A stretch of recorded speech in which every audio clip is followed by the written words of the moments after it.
share with you what we will discuss. So today we'll cover, I will finish up 7.2 first. We almost finished that section last week. And then we will do 8.1. That's quite a long section. Now, then on Wednesday, we will cover Bayes' theorem. This theorem is not in our textbook. It's actually there, but they then move it to a CD. But it's very important, so that I want to cover this. And then we will start chapter 9 on confidence interval. Now, these lessons here corresponds to lesson 15 and 16 in my announcement 5. So between today and Wednesday, I would like you to watch not only lesson 15, but also the first half of lesson 16 in announcement 5. Let me show you which one I'm talking about. So announcement 5, if you go to announcement number 5, lesson number 15, and lesson number 16. Okay, so today you're supposed to have watched lesson number 14. Now going back. And then on Monday, we will finish up chapter 9. And therefore we finish the material for our test 3. Now the purpose is so that on Wednesday next week, 9 days from now, we have some time to go over some old test 3. Hopefully I can finish 2 sets just like we did last time with on March the 30th, if you remember, March the 31st.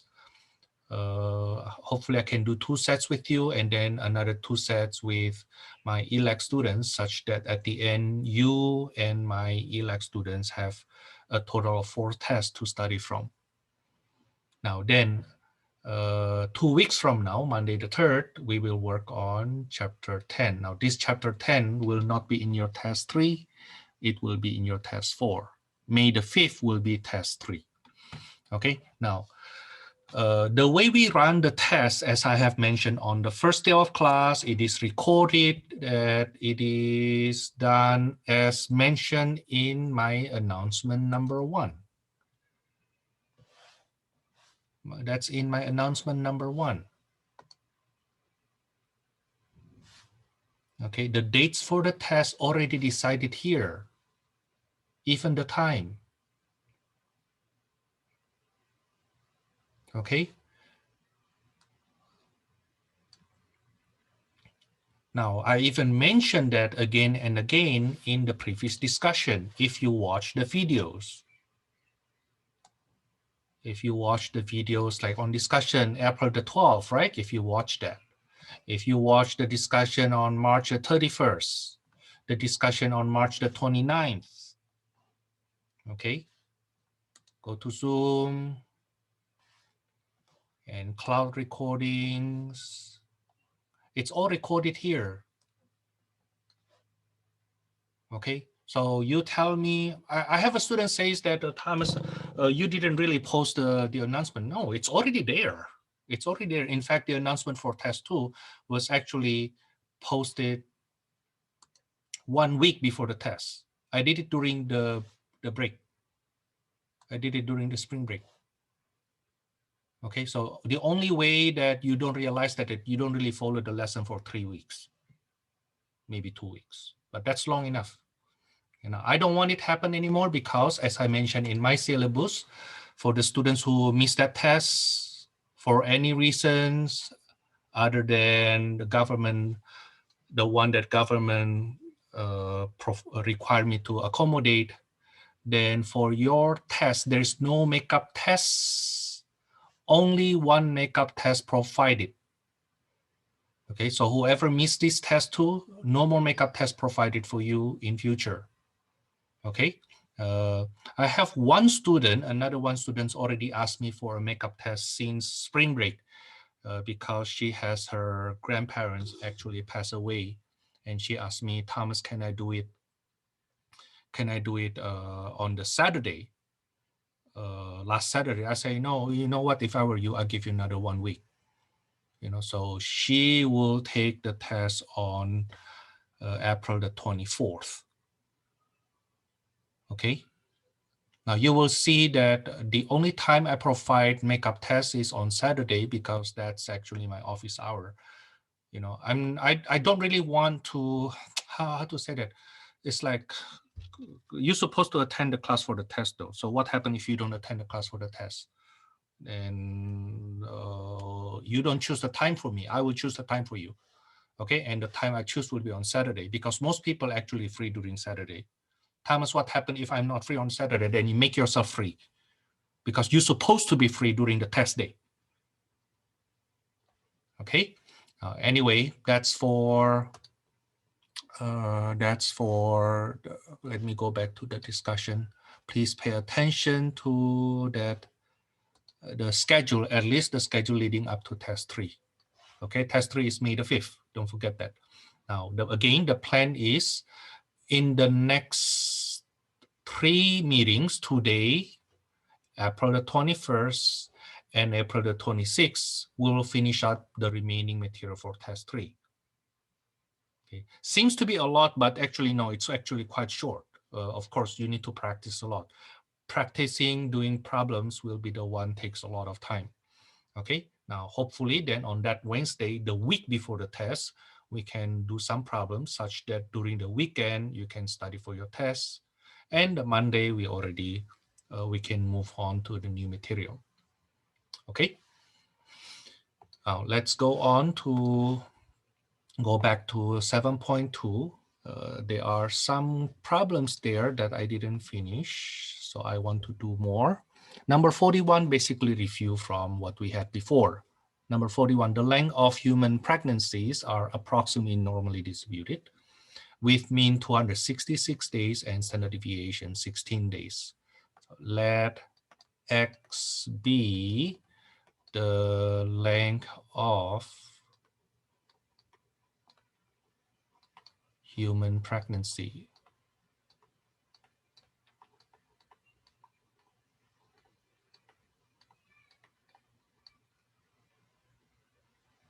Of a human pregnancy. Now this X is normally distributed with the mean 266 days and standard deviation 16. So I put 16 squared here for variance. Now part A. What proportion of pregnancies last more than 270 days?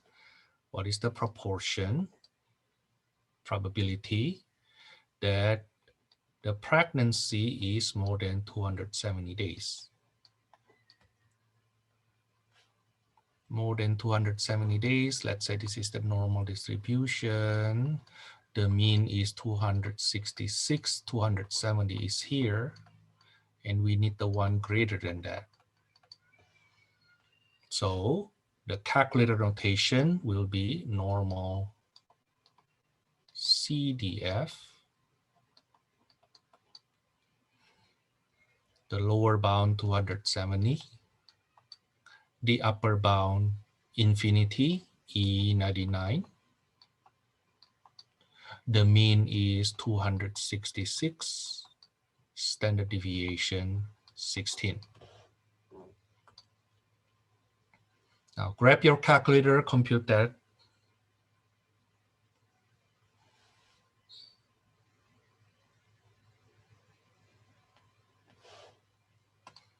So we go to here. Yeah, we go to distribution, normal CDF. The lower bound is 270. The upper bound is infinity. So I use second comma, that's for the E to the 99, a very, very large number. The mean is 266 days. Standard deviation 16. So we get the probability, therefore the proportion is 0.40129. 29. That's the proportion of pregnancy lasts more than 270 days. Part B. What proportion of pregnancies last less than 250 days? Probability notation, P parentheses X less than 250 days.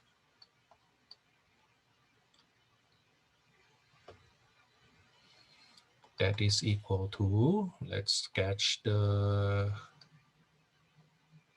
probability density curve. The mean is 266. We need 250 or less than that.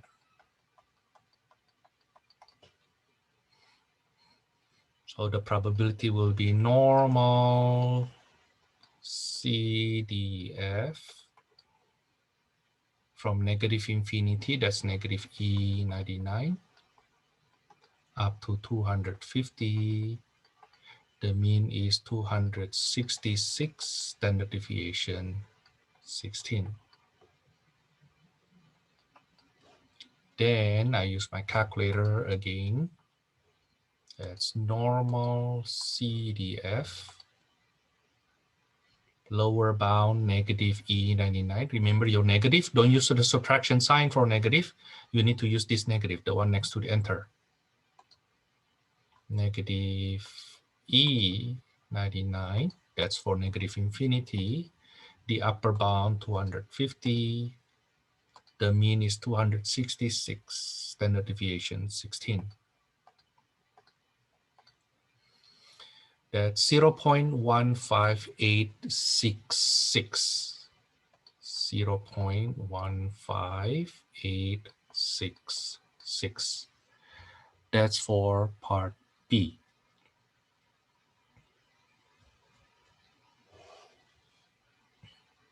Part C, let me do it here. What proportion of pregnancies last between 240 and 280 days? The proportion represents the probability for the pregnancy to last between 240 days to 280 days. So first you need to write the probability notation. Okay, and then you don't need to sketch this density curve if you don't want to. If you can imagine that already, go ahead with the calculator notation. But this to help you, this is to help you with imagining the situation. So I need the area between 240 to 280. That is normal CDF. 240, 280, right? That's lower bound and upper bound. The mean is 266, standard deviation 16.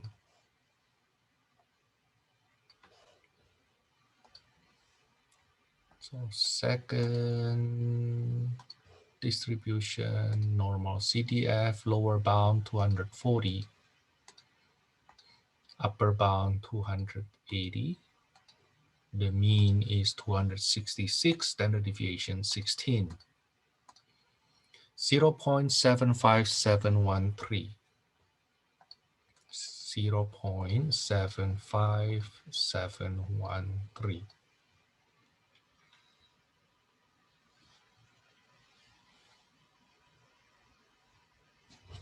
Part D, let me do it on the left-hand side. What is the probability that a randomly selected pregnancy lasts more than 280 days? Probability that the pregnancy's length is more than 280 days.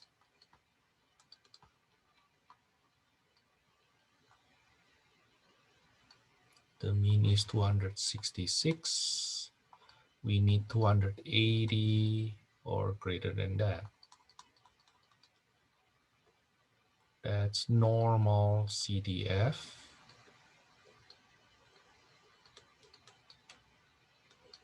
280, E99.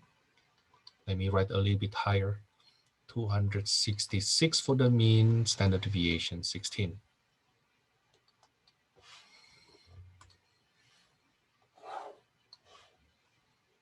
So you see a lot of use of calculator here, huh? Normalcdf, lower bound 280, upper bound E99. You can replace that by a very, very big number. Let's say 1 million, 2 million. Okay, just make sure that it is many, many times of standard deviation. The mean standard deviation already okay. That's 0.19779. 0.19079.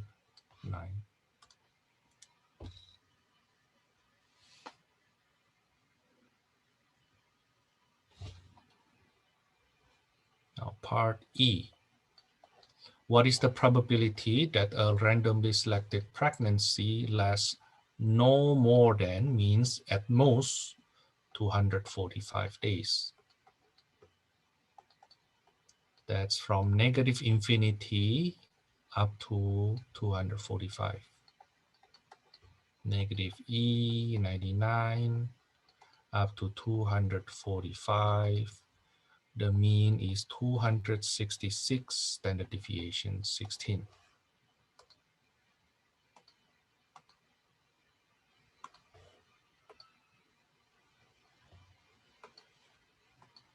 Negative E99 is the lower bound, upper bound 245.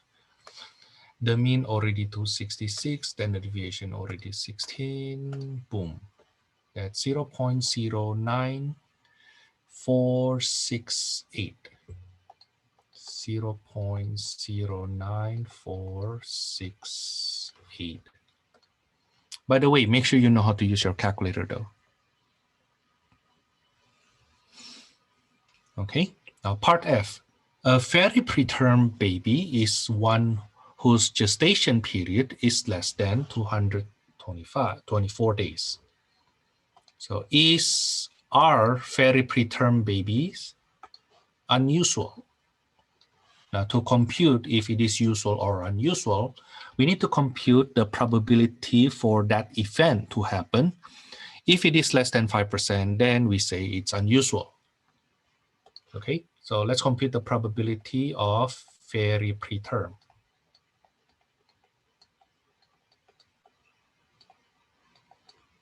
That is probability that the gestation period is less than 224 days.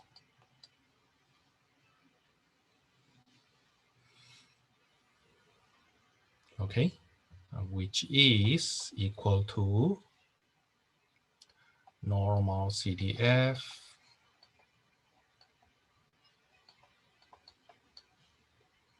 negative E99 up to 224. The mean is 266, standard deviation 16.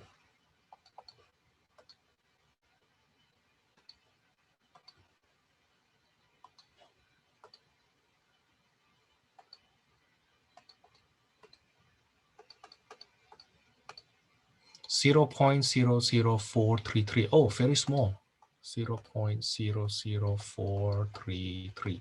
Now this is less than 5%, right? So preterm, very preterm is unusual.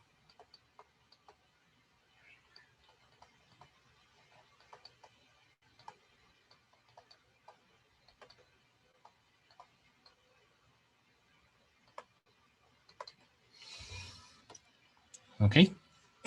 Now compared to what we continue from what we did last week, we heavily use calculator, right? Now let me do some intermezzo here to explain the relationship between normal distribution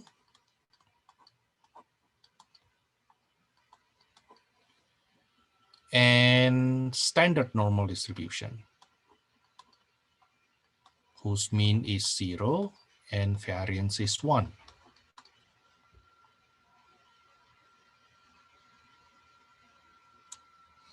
Our textbook use table method. Now, since we already use TI-84, then we can ignore that table method. We can use calculator and get a more accurate result. But I still want to explain to you what actually happened in between. Now, suppose, for example, I use the question from we have above, the one that probability that X is less than 224.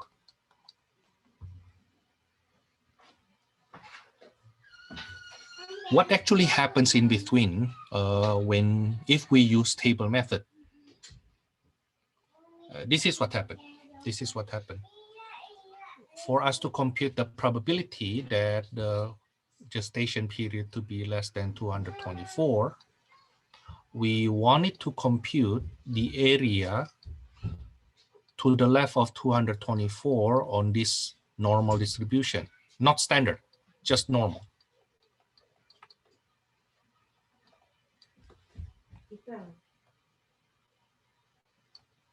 Now, the way it is done using table method is the following.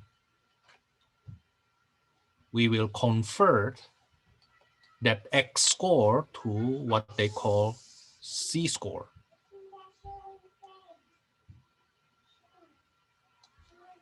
Now, that process is called standardization. You standardize. Convert the 224 becomes the C score. What is the C score here? Now, the area to the left of 224 is the same to the area to the left of that C score. Then they will use table. The table method, they give you the table for C score. Okay, so we will standardize first. How do we standardize? The C score is equal to the X score minus the mean over standard deviation. That's the C score formula.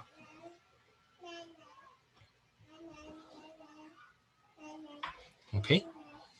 Now, so if we want to find what is the area to the left of this 224, I need to find the C score correspond to that first. And it is C equals to 224 minus the mean 266 over standard deviation 16.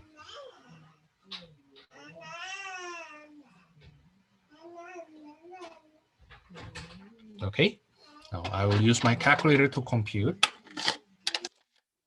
That's negative 42 over 16. Negative 42 over 16.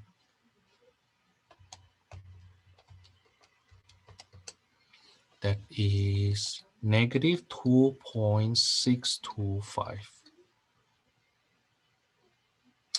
In other words, the area to the left of this 224 in the X distribution is the same to the area to the left of this C score, where the C score is negative 2.625. Okay, so the area to the left of 224 for the normal distribution, non-standard one, that is equals to the area to the left of negative 2.625 in standard normal distribution.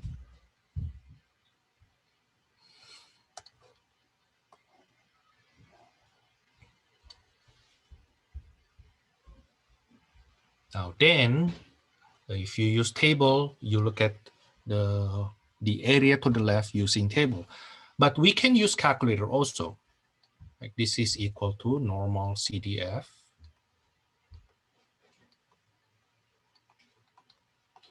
negative E99 negative 2.625. The mean is 0, standard deviation is 1.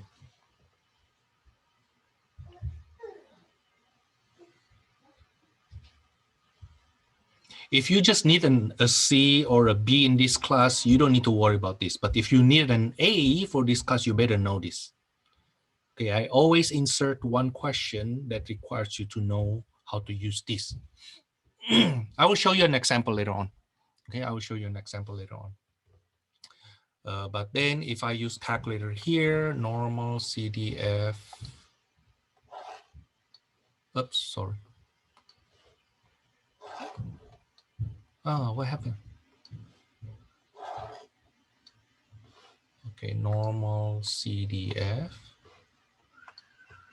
negative E99, the upper bound negative 2.625, the mean is 0, standard deviation is 1. We get 0.00433, 0.00433. Notice that that's the same area we have above here.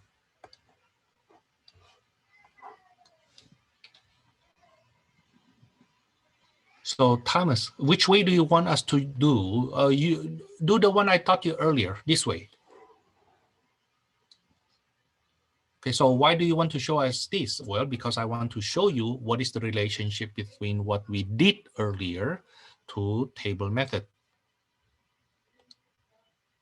Okay, table method, they use table at the back of our book. A lot more computations. Okay, now, but the reason I show you these problems, and in my old test you will see 1 or 2 problems requiring this C-score. Let me give you an example how to use that.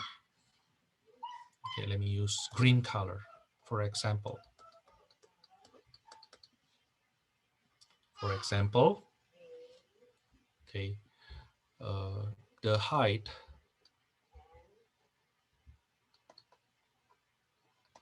of adults in certain community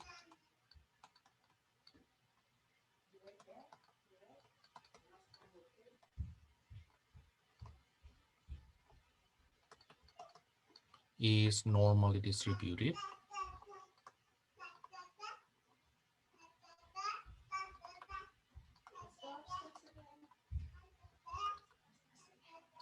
with standard deviation 2.5 inches.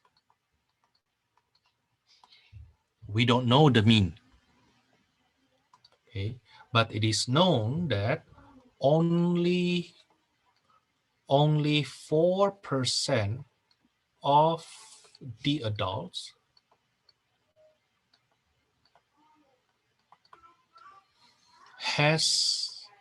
have height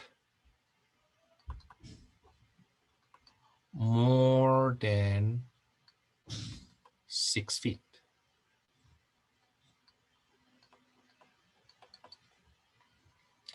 Which is 72 inches.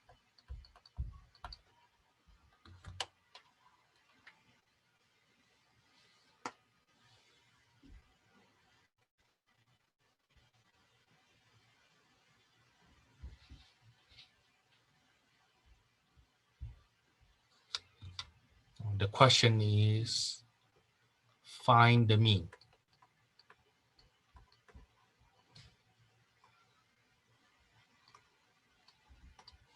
Now, why this problem different from all the problems we have done before? All the problems we have done before, including the one we did on April the 12th, all those problems provide us the mean. All of them give us the mean. You see that? We can only compute the probability if we know the mean, right? Okay, now the thing is, right now we don't have the mean. That's what we are looking for instead. So how will we attack this problem? Let's sketch the situation first. So we have a normal distribution. The mean is unknown. Okay, but we know that The area to the right of 72 inches, the area to the right of 72 inches is 4%. Okay, the probability or the proportion for the height greater than 72 inches is 4%. Now we know X is normally distributed with mean unknown, but the variance is 2.5 squared.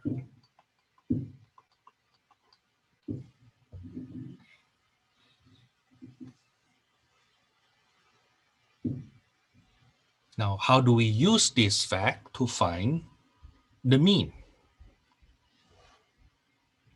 Now, remember that we will use inverse norm, right? We know the probability, we need to find the X score, right? Actually, we know the X score.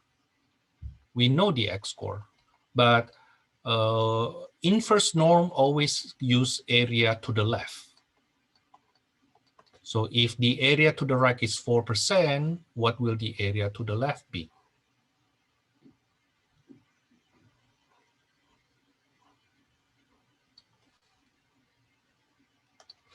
That will be 1 minus 0.04. That's 96%.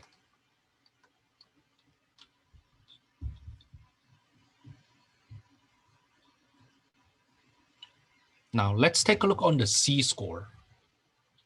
If we convert this to C-score, that will be 72 minus mu over 2.5. That's 0.96.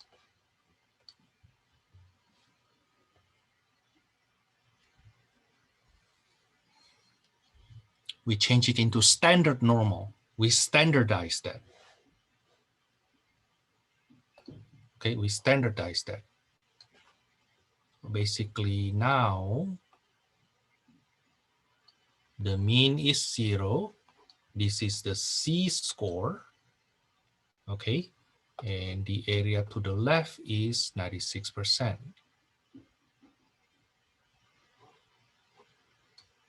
Now that C-score is 72 minus mu over 2.5. That's inverse norm,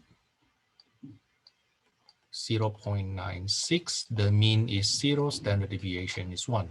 Because we are dealing with standard normal, we are not dealing with this normal distribution. No, we are not dealing with X. We are now dealing with Z.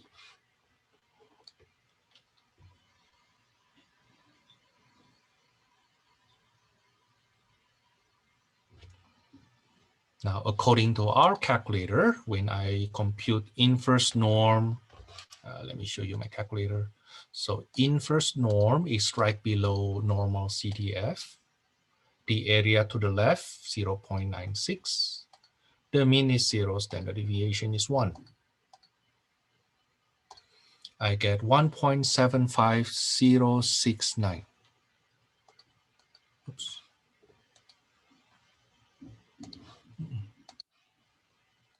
1.75069. But the left-hand side is 72 minus mu over 2.5. Now you solve this equation, you will get your mu. 72 minus mu is that number times 2.5. Let's see what's that. That's 4.37672.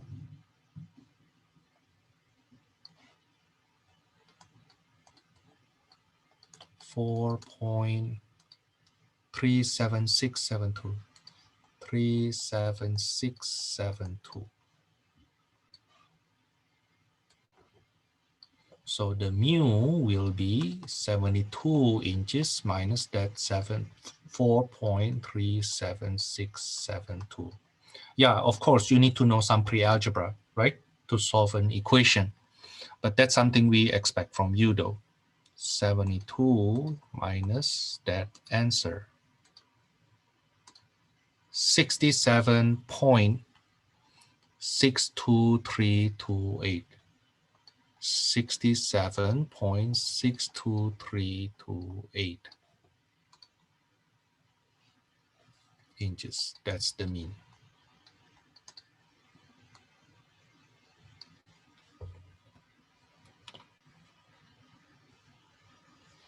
Okay, now this is an example of question where you really need this Z-score and how to use them. Now, not a lot of students actually understand this part, but of course, if you study at home, take a look again in my notes that we have before. I believe you should be able to understand that.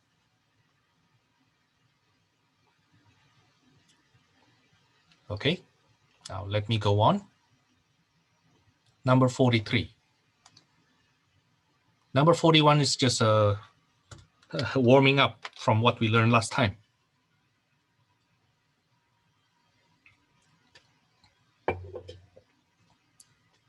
Number 43. Steel rods are manufactured with a mean length of 25 centimeters. Because of variability in manufacturing process, the length of the rods are approximately normally distributed with standard deviation 0.07 centimeter. So let X be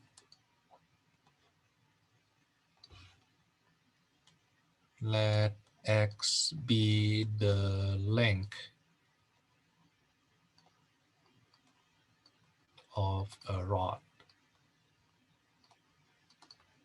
This X is normally distributed with mean 25 centimeter and standard deviation 0.07. But this is the position for variance. Let me put a square there.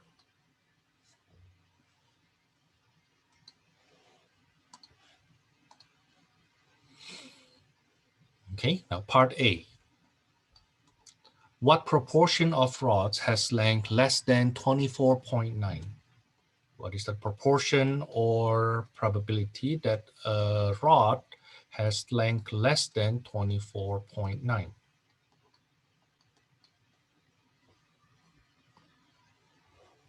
Less than 24.9. The mean is 25. Okay, we want 24.9 or less. That will be normal CDF, negative infinity, up to 24.9. The mean is, let me move this.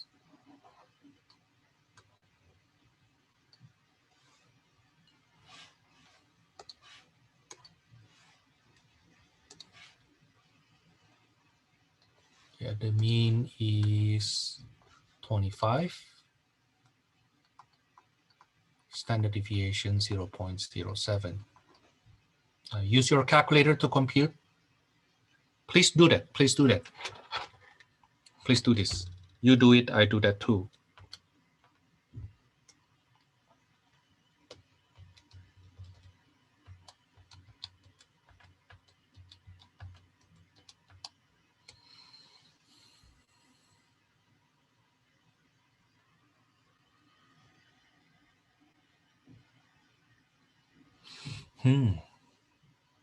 I get a very small number and I'm surprised, but I check my work, nothing wrong.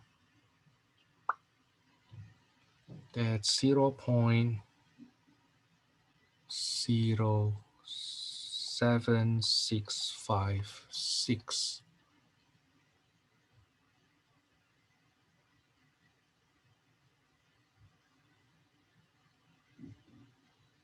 That's the probability or the proportion. Part B.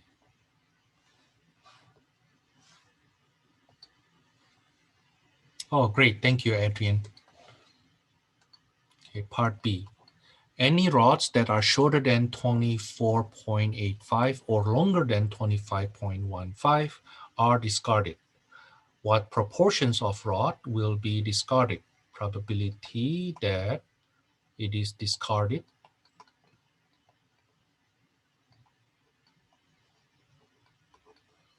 That's if it's less than, the length is less than 24.85 or longer than 25.15.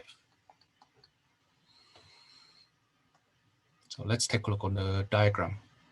So basically, we have this situation. This is the mean, 25, right? If it is too short, less than 24.85, they will discard it. They will throw it away. Or if it is longer than 25.15.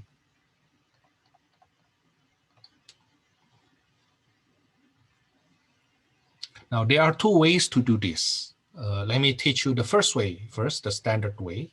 The first way, that's basically the probability that x less than 24.85, that's the area to the left, plus probability that x is greater than 25.15, which is area to the right. Basically, you compute them one by one. Okay, now let me ask you to continue from here. Okay, write the calculator notation and then compute the calculated result.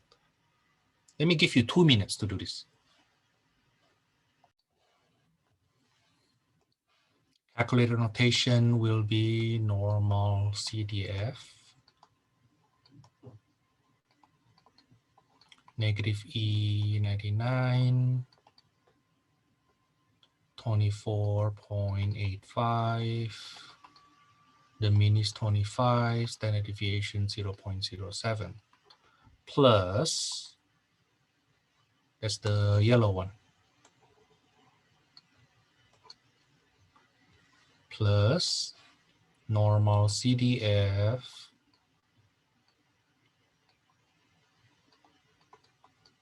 25.15 to infinity. The mean is 25, standard deviation 0.07.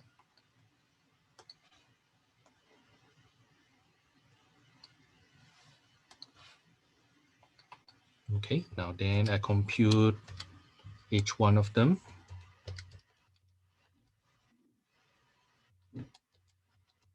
I believe they happen to be the same number.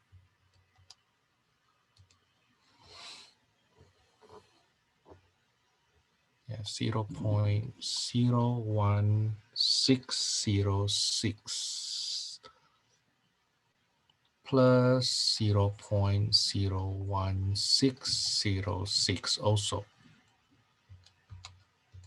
When I add them, I get 0.03212.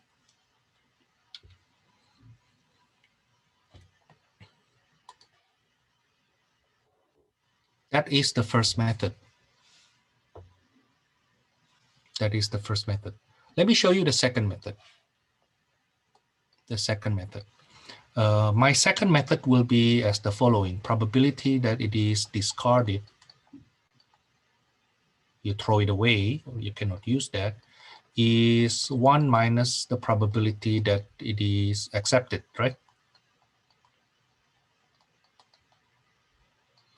Now, the region that it is accepted is this one here. You see that?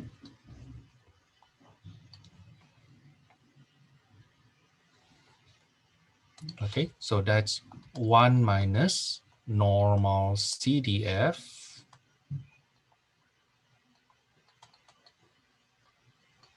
(24.85), 25.15, 25, 0.07. You know what? Give me a second. Let me rearrange that further.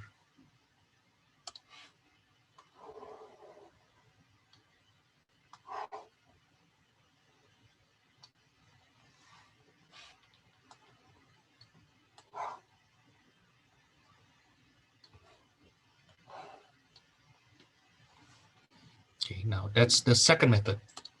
So this is equal to 1 minus, now I use my calculator to compute that.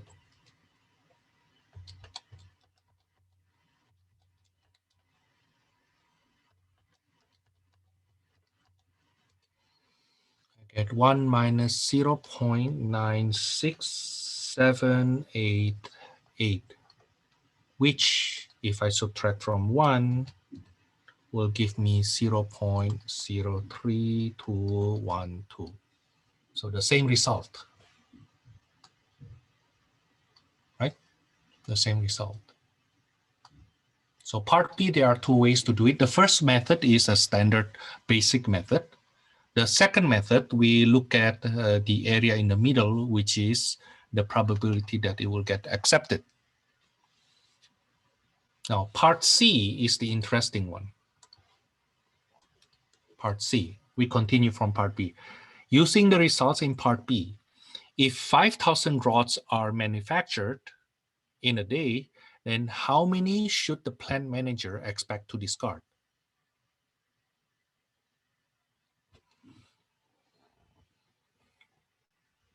Now, we are not dealing with X anymore, which is the length of the rod. Now we are dealing with another random variable. Let's call that Y. That is number of rods discarded.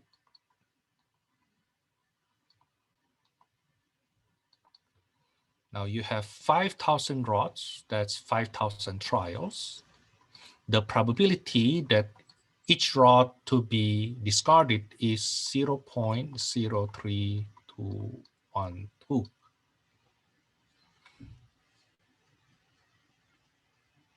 Now then, how many should the plant manager expect?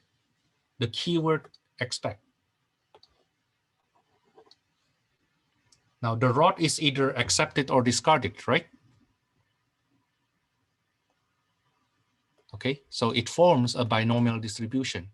This Y is binomially distributed, either discarded or accepted. Number of trials, 5,000. Probability of being discarded is 0.0321. So what is the expected number of rods to be discarded? That will be N times P. Can you compute that?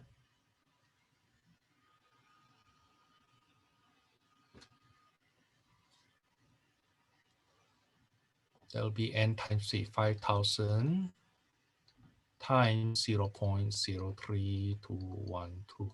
You don't expect to make 5,000 rods and all of them happens to be good. That's way too much expectation there. Okay, 5,000 times 0.03212. I get 16. I'm sorry, 160.6. So we expect to throw away 160 or 161 rods. Maybe more, maybe less, but that's our expectation.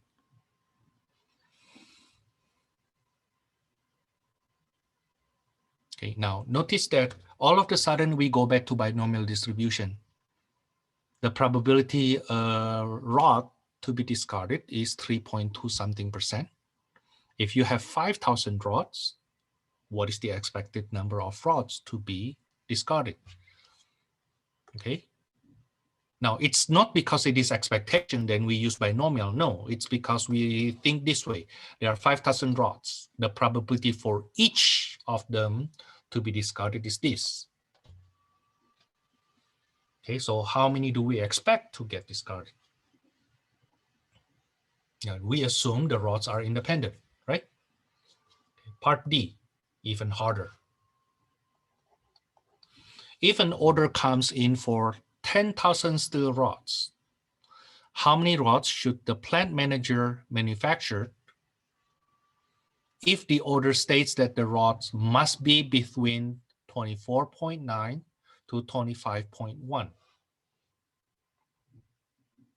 So first we need to compute what is the proportion of the rods will be between 24.9 to 25.1. Compute that first.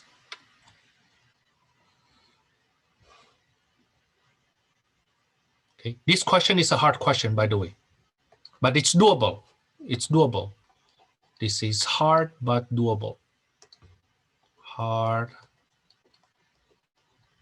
but doable. It's basically combining part B and part C together with different numbers right now. So we want to find the probability that a rod being accepted, right? Okay, the probability that the rod being accepted is probability that the rod is between 24.9 to 25.1. Now let me give you 1 minute to compute this.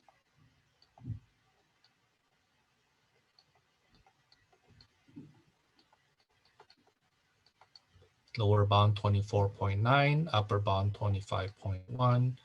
The mean is 25, standard deviation 0.07.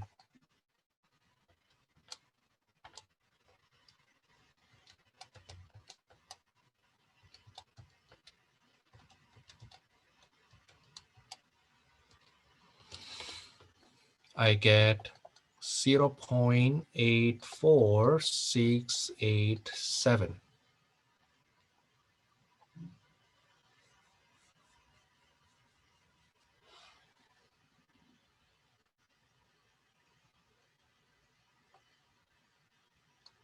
Now then, continue from there. We are not moving anywhere yet. We only did the first part, or maybe the first 1/3 of what we need to do here.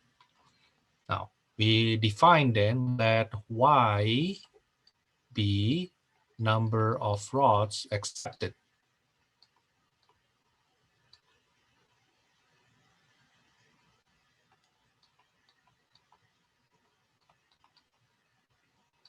Where this Y is binomially distributed, the number of trials is unknown.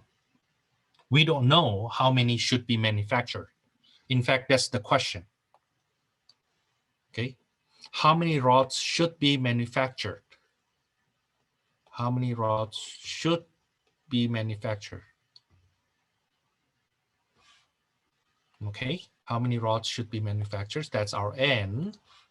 The probability of being accepted is 0.84687. How many should be produced such that the expectation is more than 10,000? At the end, the one accepted is 10,000.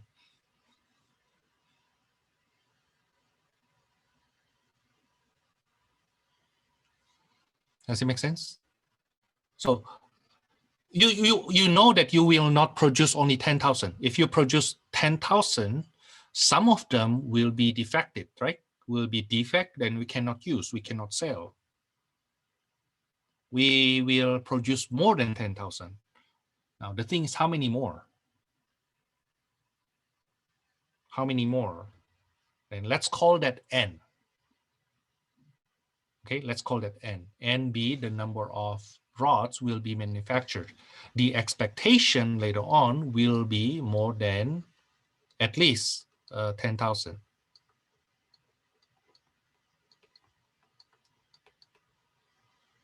So N is greater equals to 10,000 divided by 0.84687.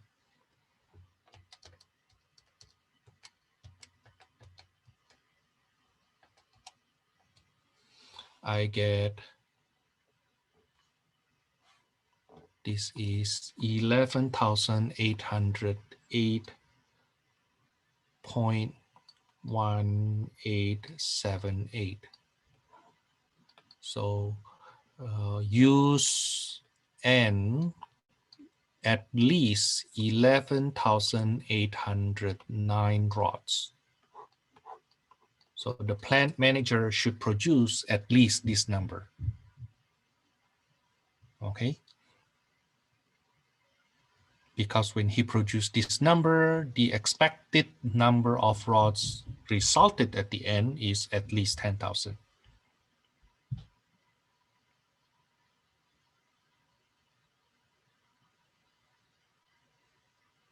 Okay, so number part C and part D are very good questions because you see the question actually moved from normal distribution becomes binomial distribution.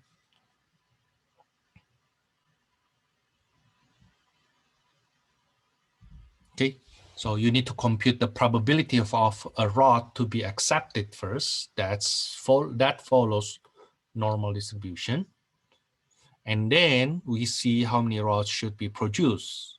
The number of rods being accepted follows binomial distribution.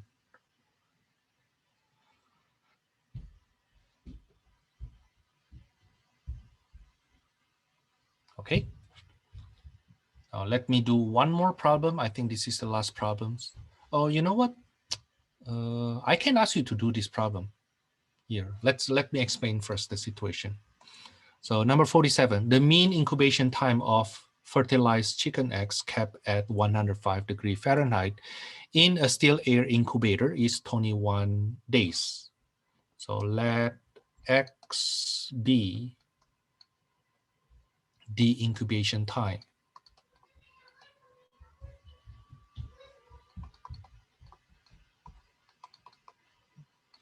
This X is approximately normally distributed with mean 21 days and standard deviation 1 day.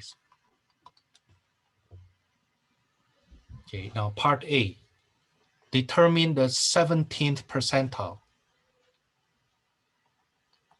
What is the 17th percentile? What does it mean, Thomas, to say the 17th percentile?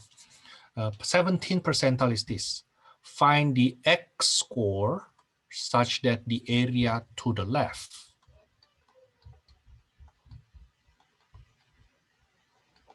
is 17%.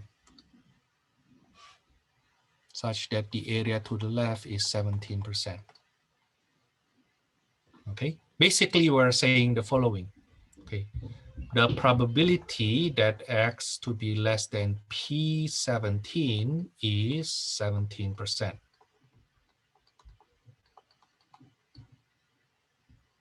Okay, so what is this P17? 17th percentile. Then you will use inverse norm. Okay, I would like you to do that later on. Part B. Determine the incubation times that make up the middle 95% of the fertilized egg. The middle 95%. So we have 95% in the middle. The remaining 5% is being shared by two tails. So this is 2.5%. This is also 2.5%.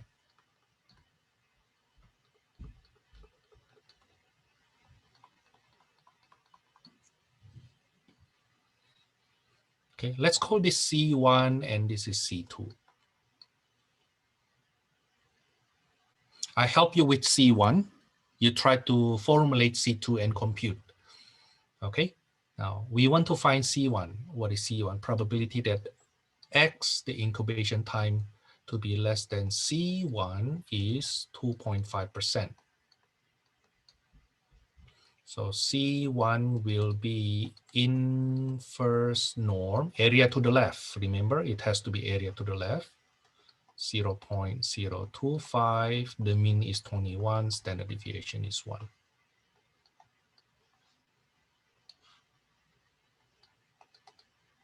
Okay, now therefore, later on, probability that X greater than C2 is also 0.025. But this is the area to the right though. When you use inverse norm, it has to be area to the left. So you need to do some adjustment first. Okay, do the adjustment, probability that X less than C2 equals to what?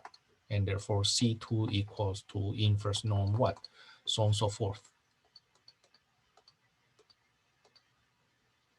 Okay. Let me ask you to work on that problem, part A and part B. Together with your break, we come back at 5:15.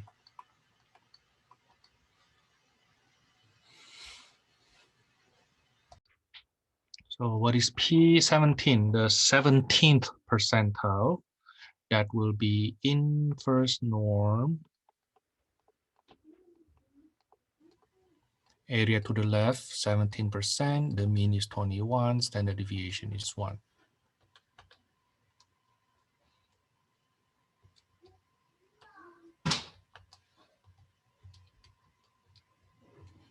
I get the 17th percentile is 20.0583. I believe our textbook just make it 20.0. But with my class, rounded to 5 decimal places. Part B, what is the inverse norm? The area to the left is 2.5%. The mean is 21. Standard deviation is 1. That's 19.04003, and then this guy here, if the area to the right is 2.5%, then the area to the left will be 1 minus that 2.5%, 0.975. So this X score will be inverse norm, area to the left 0.975. Let me show you the picture. So the area to the left to be 0.975 refers to this region here, the one I mark in yellow.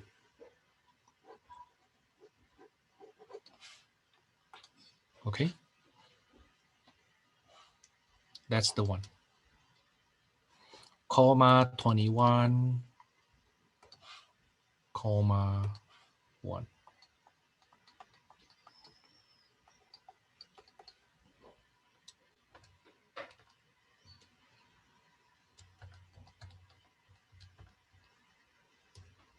I get 22.95996. Okay, so maybe I summarize that.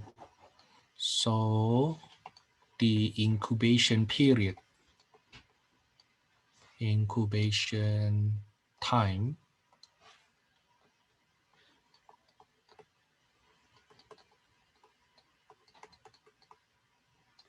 that makes up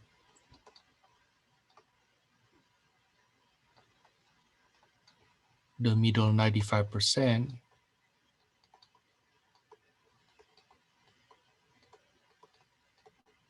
is between 19.04004 to 22.95996 days. Now, very likely our textbook actually make it, 19 to 23 days. Okay, but with me, just leave it in 5 decimal places. Okay, now suggested homework from this section, I would like you to do number 41. Just redo the problems that I already did. Suggested homework from this 7.2C, number 41 up to number 47. And you may want to do all of them. Okay, try to do all of them if you have a chance. Okay, just so that you get used to it. And then on Wednesday, come to my office hour if you have question. Okay, yeah, come to my office hour if you have question. Now let's continue to 8.1. Chapter 8. Chapter 8. I will only cover 8.1. I will skip 8.2. 8.1, there are two parts. The first one is sampling distribution.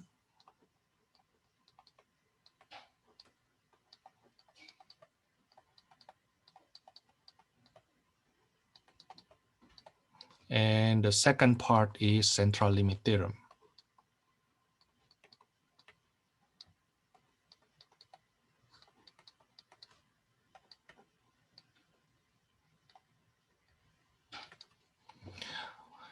In other textbooks, usually these two topics are separated into two sections. Our textbook put them together. So you will feel that it's a bit heavier for this section here. And in the past, long time ago, let's say around 10 years ago, up to like around 5 years ago, I didn't explain sampling distribution. But then because of the confusion that some students brought up, I decided then around 4 years ago to start explaining a little bit, just a little bit about sampling distribution. Now, it could be confusing though, so please pay attention. And I also hope you are pretty strong with your notation already. Okay, now what is sampling distribution? Sampling distribution. I prefer to call that with its old name.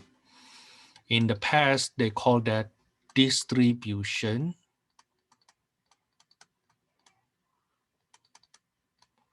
of sample means.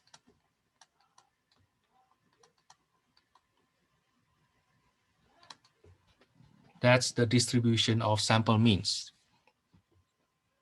Now, like what I said, it could be confusing. So please try to follow me.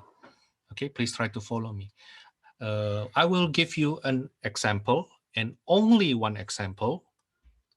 I think our textbook gives you a lot of examples, but I will give you only one example. And I will use this one example to explain the foundation of sampling distribution. The conclusion is actually very simple. The conclusion is very simple. Maybe I write down the conclusion first. Let me write down the conclusion first. Okay, what is sampling distribution? Let X be distributed with mean mu and variance sigma squared. Let's call that instead the mean mu sub x and variance sigma squared sub x.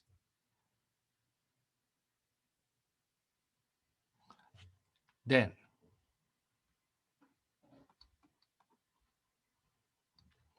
the sampling distribution of size n, the distribution of sample means of size n will be distributed with the mean equals to the original mean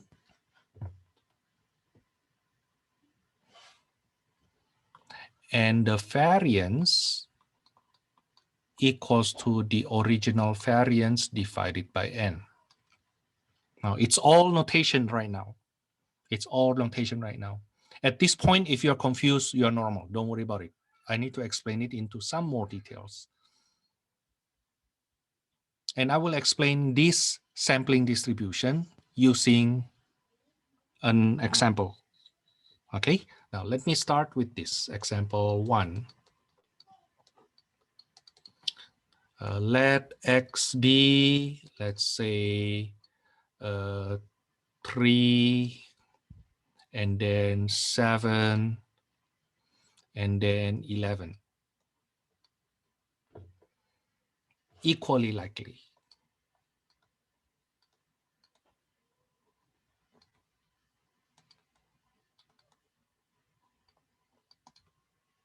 Okay, so random variable X has possible outcomes 3, 7, 11. Equally likely, which means the probability of each outcome X equals to 3, X equals to 7, and X equals to 11 are all 1/3. The probability is each 1/3.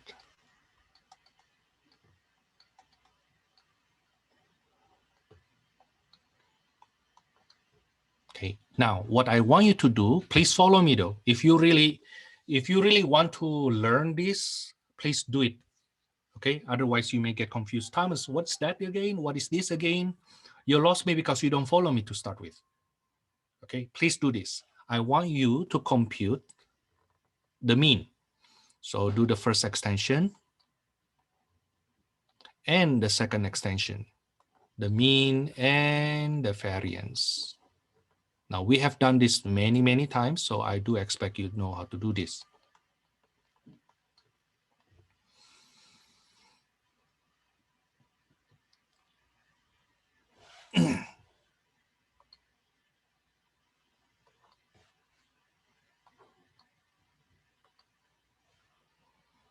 So P times X 3/3, 7/3, 11/3. That's way too small, huh? I wonder if I can enlarge this by doing so. Oh yeah, that's right. So when I add, I get 21/3, which is 7. Okay, so the expected value of X, also denoted by mu sub X, is 7.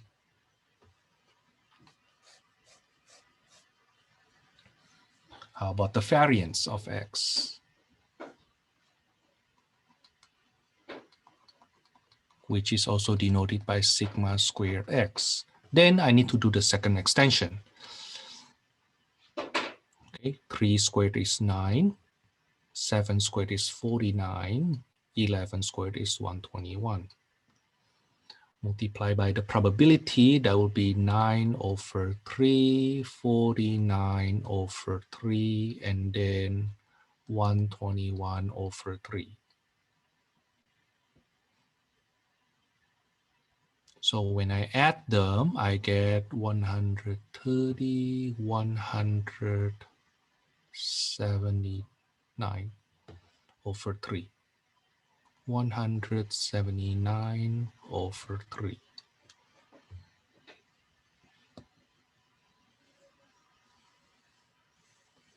So the variance will be 179/3 minus the expectation square. Okay, that's 179/3 minus 49. Let me do the LCD. 49 times 3, 147/3. That will be 32/3. That's the variance.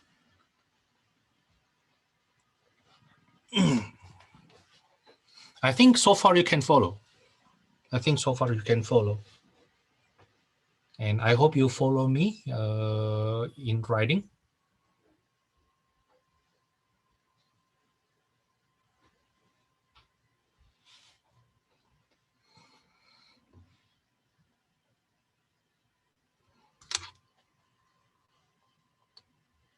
Okay, now let's go on. From this random variable, I will do sampling of size 2. Sampling of size 2.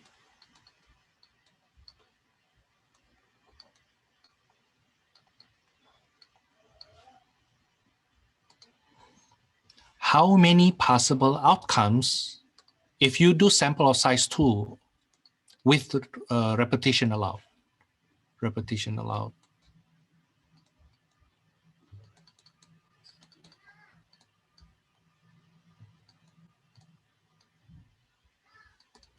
How many possible outcomes do we have? Like, how many can we have? We will sample 2, right? So the first place, there are 3 possibilities, 3 or 7 or 11.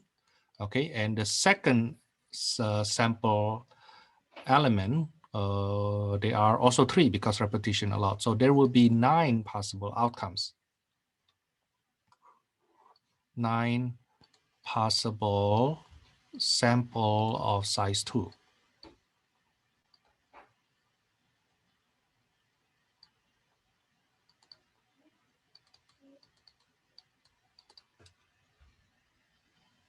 What are those samples of size 2?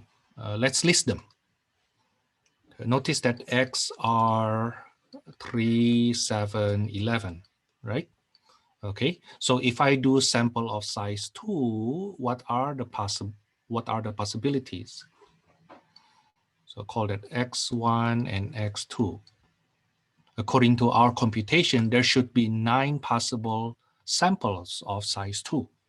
And those are, the first one is 3, the second also 3, 3 then 7, 3 then 11, 7 then 3, 7 then 7, 7 then 11. Oops.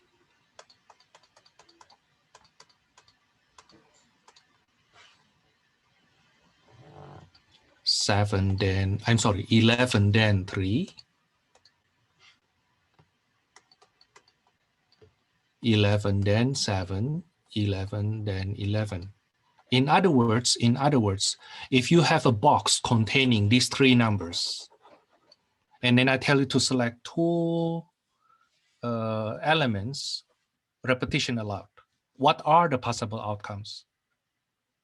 You may get 3 and then 3, or 3 then 7, or 3 then 11, or 7 then 3, 7 then 7, 7 then 11, 11 then 3, 11 then 7, 11, 11. These are all possible outcomes if you do sampling of size 2.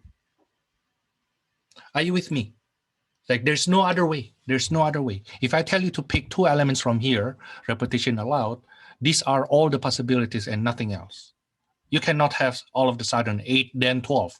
No, because you don't have 8, you don't have 12 as the original possibility, the original random variable.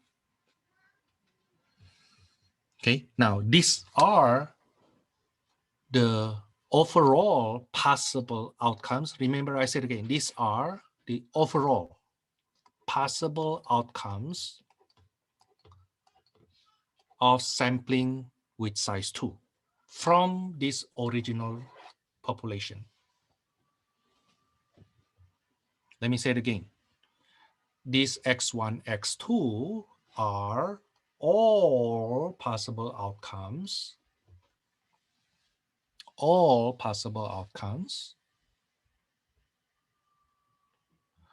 sampling of size 2 with repetition allowed.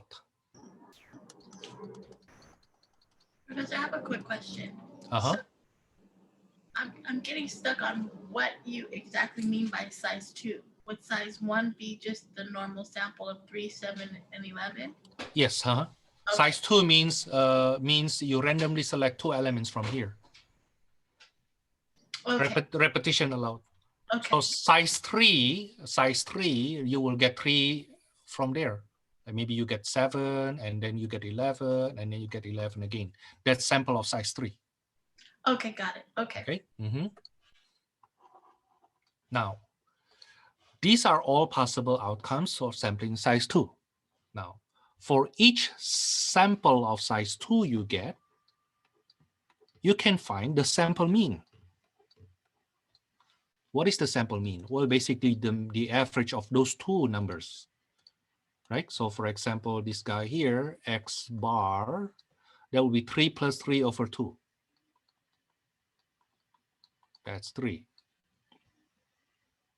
So if this is your sample of size 2, this is the mean of that sample of size 2. This is sample of size 2.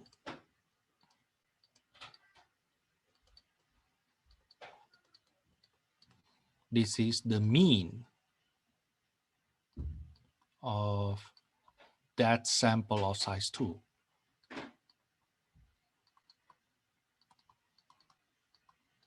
You see? So can you tell me what is the mean of sample of size 2 for these 3 and 7? 3 plus 7 over 2. Which is? What is that? 9 over 2. Oh, sorry. 10 over 2, that's 5. Okay. And then this is 3 plus 11 over 2. That will be 7. So on and so forth. Let me ask you to do the rest. Finish this up.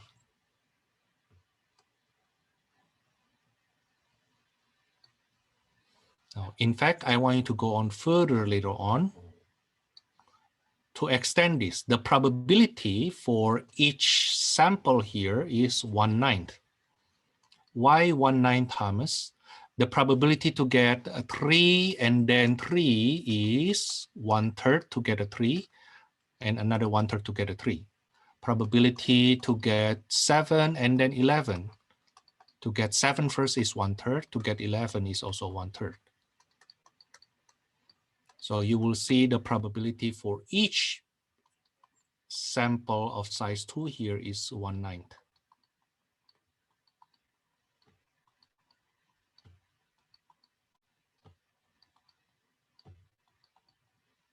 The total will be 9 over 9, which is 1. So here's what I want you to do. I want you to complete this. Okay, now after you're done with that, I want you to compute P times X bar. I want you to compute P times X bar and then get the sum here. Okay, let me give you 3 minutes for that. Please do that. Please do that. Okay, let's continue. So the mean here will be 5, this will be 7, this will be 9, this will be 7, 9, 11. By the way, what we have here is what we call sampling distribution.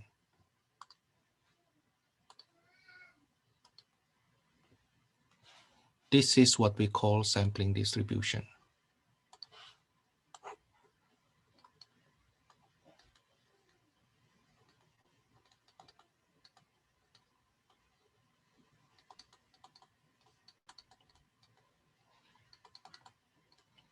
That's, to be more precise, that's distribution of sample mean.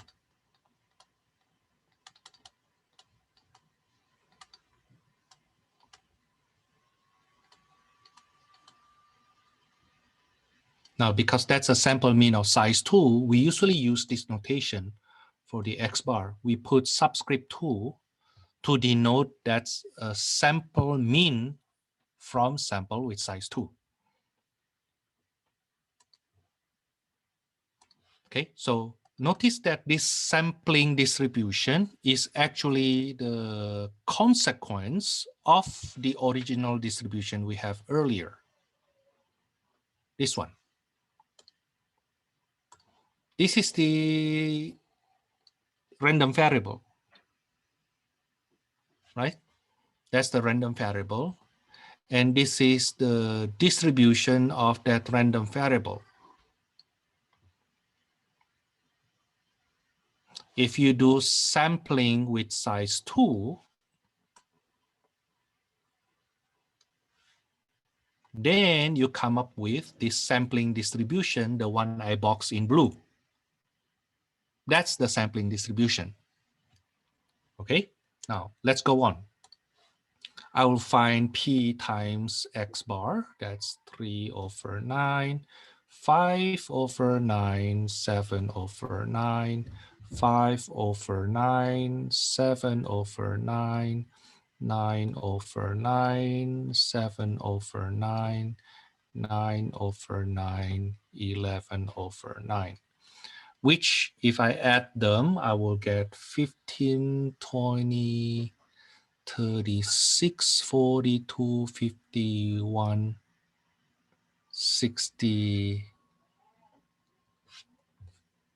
52, 63, which is 7. But that position here is the expected value of X bar 2. This is the expected value of the sample means. Okay, or to say it more precisely, but maybe confusing. Okay, this is the mean of sample means of size 2. That's the mean of sample means of size 2. Of all possible sample means. Of all possible sample means. What is the expected value?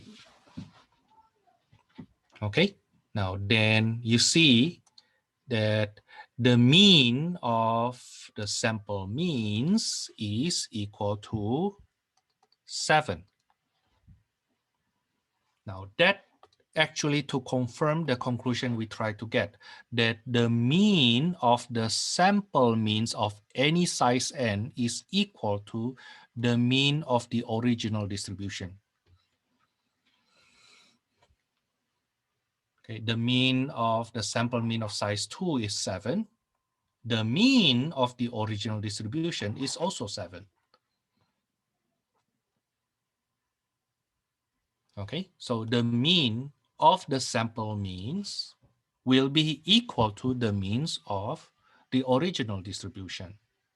Now, what I want to say that is the following. In future, right after I'm done with this example, we will not do this anymore. We will not do this anymore. No, we will not do that.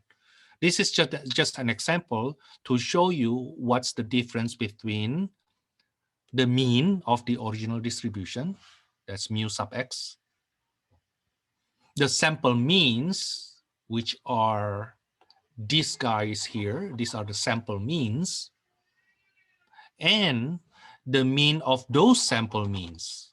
So there are 3 types of means here. The mean of the original distribution, the sample means, and the mean of sample means. Okay. Now, we will go on. We already get the mean of sample means, which we usually call mean of sampling distribution. We will go on finding the variance of sampling distribution. That is by extending this X bar 2 squared, and then P times X bar 2.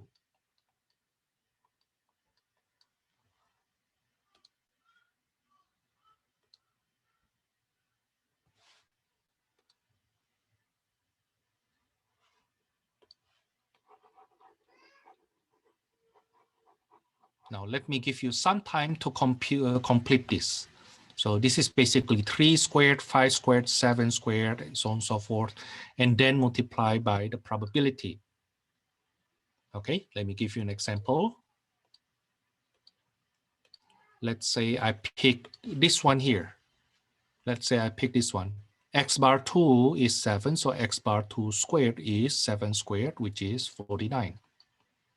Now then multiply by the corresponding probability, that's 49 over 9. Now I want you to do for the rest of them. Okay, let me give you 3 minutes from here.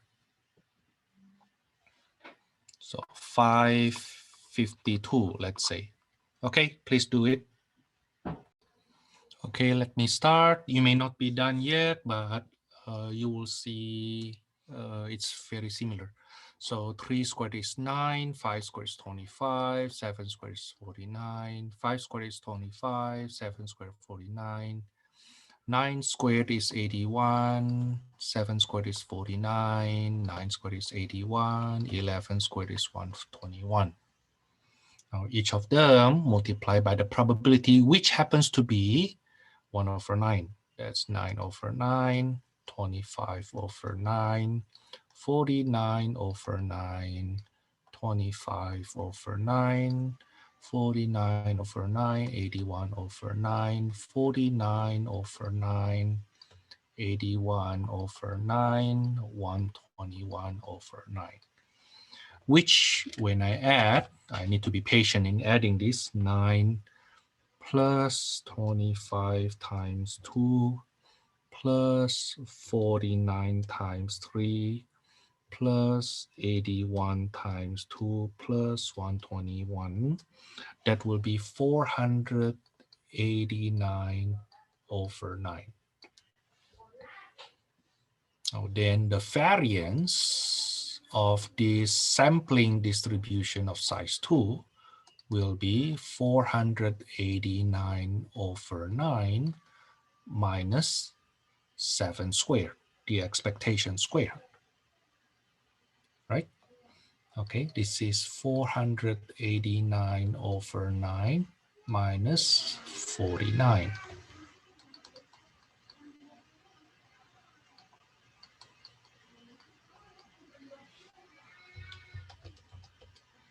That's 441 over 9.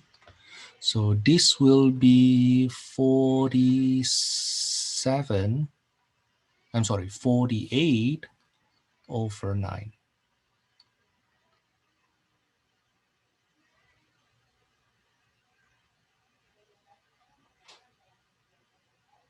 Okay, which if I reduce by 3, that will give me 16 here. That's 16 over 3.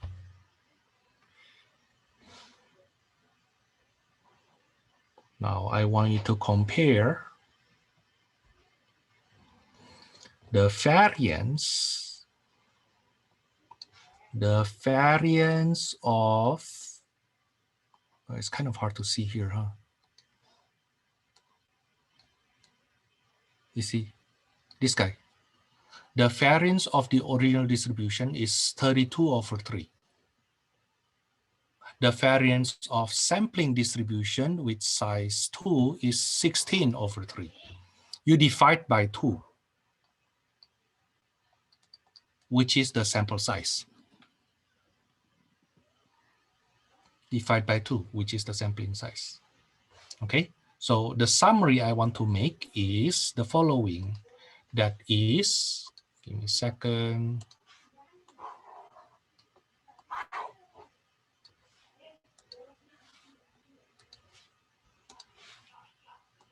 That the variance of the sampling distribution of size n is equal to the original variance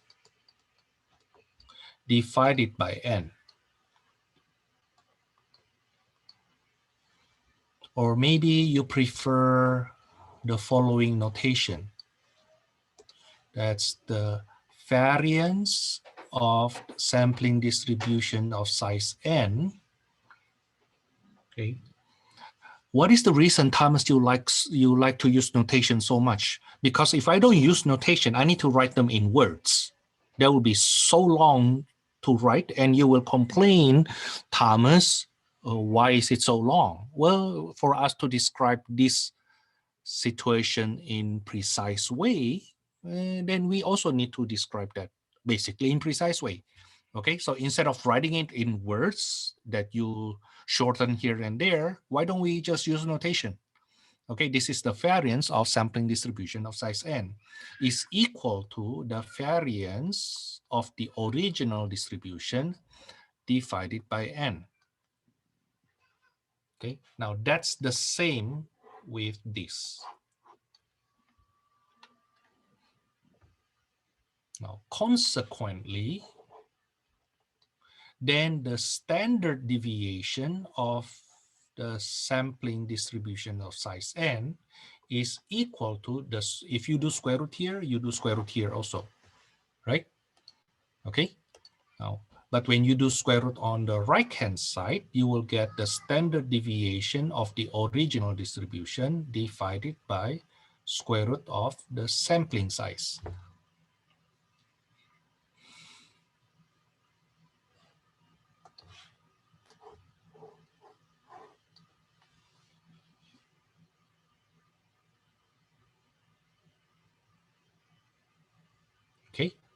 let me summarize this. Let me summarize this. I already have the summary on the top. I already have the summary on the top. Okay. And we have the summary again here. But let me write the summary again, this time a lot more formal. Summary.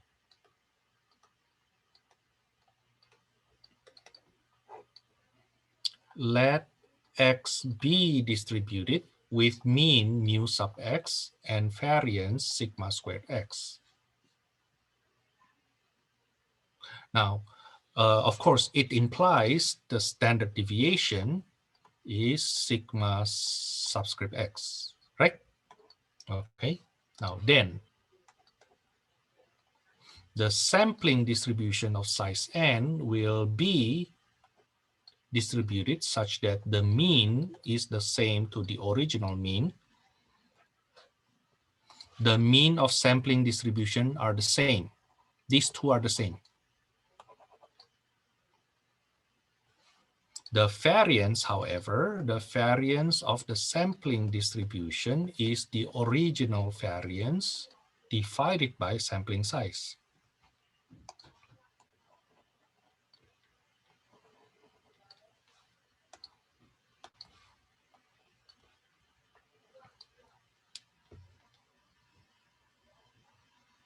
So consequently, the standard deviation of sampling distribution, we usually call that standard error. So a lot of terminologies. Okay, now don't blame it on me. Somebody actually make it. They create the terminologies. I have to teach you that. Okay, so what makes your life so difficult? Blame those people who invent statistics and probability. If nobody invent probability and statistics in the past, then you don't need to take this class, right? And you don't have degrees to earn. No, don't complain that way. Now, the standard error will be the original standard deviation divided by square root of the sample size.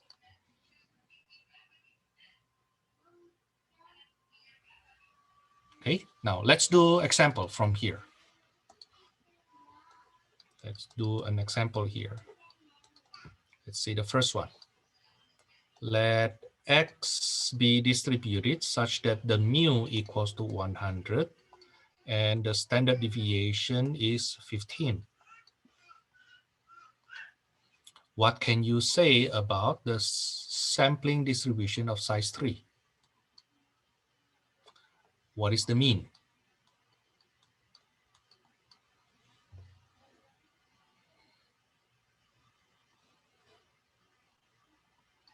The mean of sampling distribution is the same to the mean of the original distribution.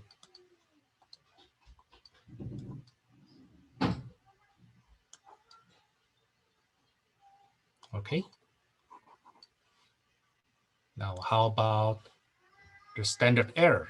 The standard deviation of sampling distribution of size 3.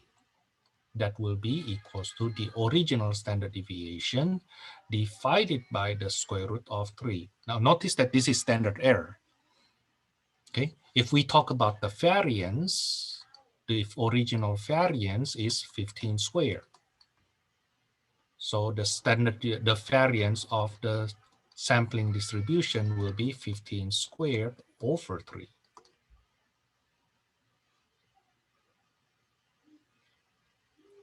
Okay, so the mean stay the same. The standard error is the original standard deviation divided by square root of n. It's just that simple. Okay, it is just that simple. Now, let's see problems from our textbook. I will quote number 9 to number 12, but I will just do even number so that you can work on the odd numbers as your homework later on. So this is the Sample problems from 8.1. In problems 9 to 12, determine the mu sub x bar, that's the mean of sampling distribution, and the standard error if you have this information. So number 10, for example, the mean is 64. The standard deviation is 18. That's for the original distribution, okay? The sample size is 36. So instead of doing sampling of size 2, now we sample size 36. Then what happened to the mean of the sampling distribution of size 36? Just to emphasize that. Usually we don't write that 36 anymore. And the mean will be the same. Okay, the mean will be the same. How about the standard error? The standard error will be the original standard deviation divided by square root of the sampling size. That's 18 over 6, which is 3.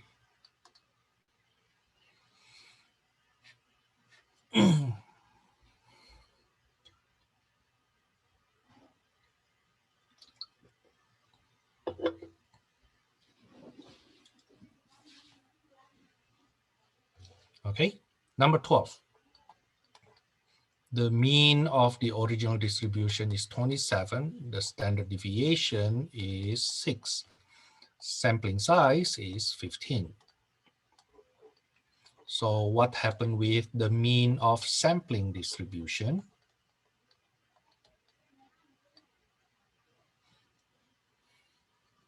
The mean will be the same, right? With the mean of the original distribution. The standard error, however, is the original standard error divided by square root of the sampling size.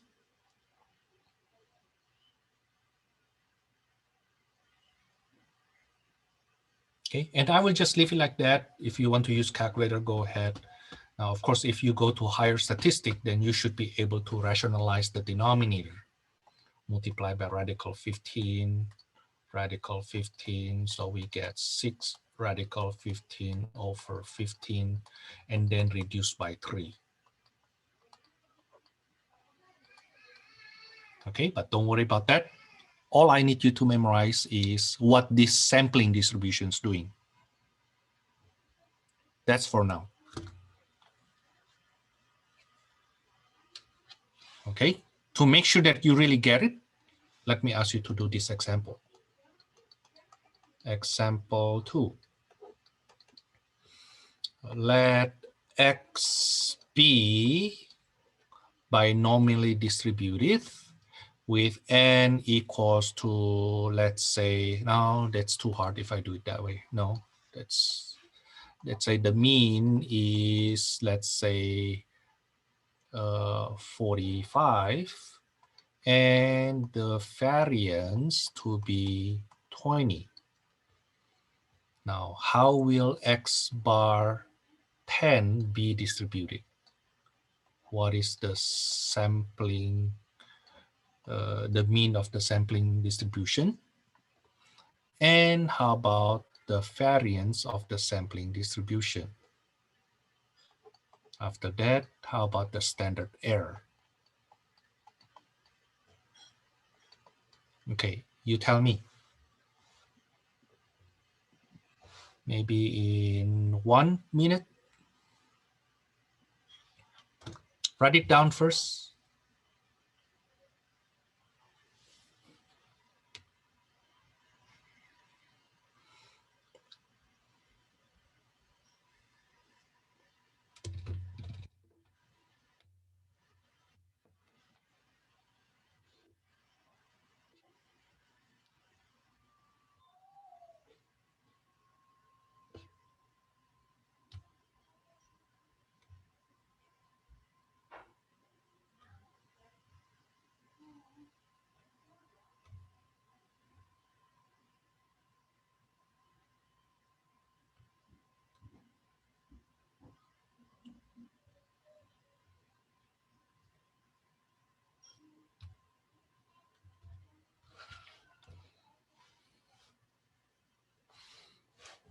Okay, the mean will be, the mean of sampling distribution will be the same, right? This will be the same.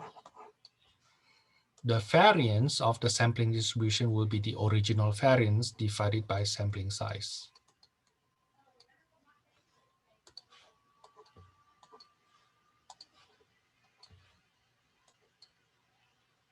Such that the standard error will be square root of that.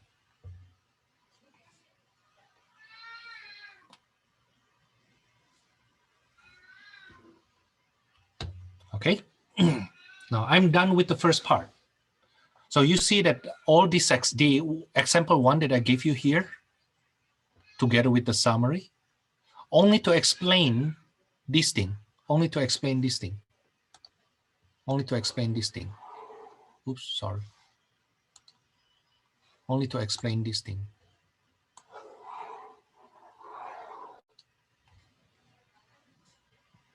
Now the thing is, this is only 1/2 of what 8.1 doing.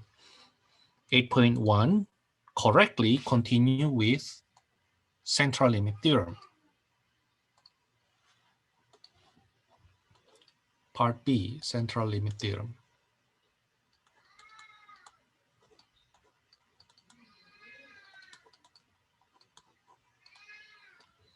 If I try to describe or just write down central limit theorem using textbook description, it will take too long.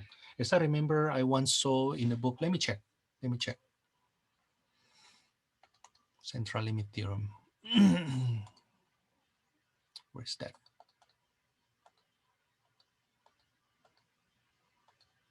Give me a second.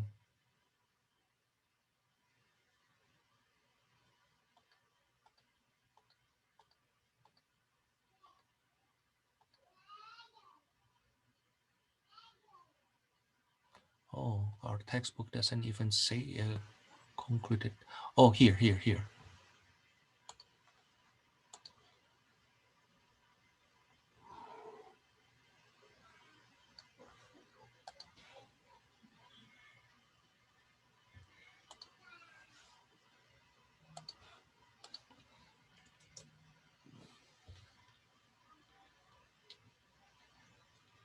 This is textbook version of central limit theorem.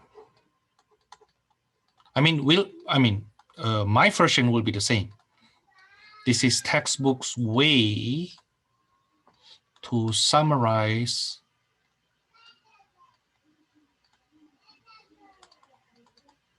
central limit theorem.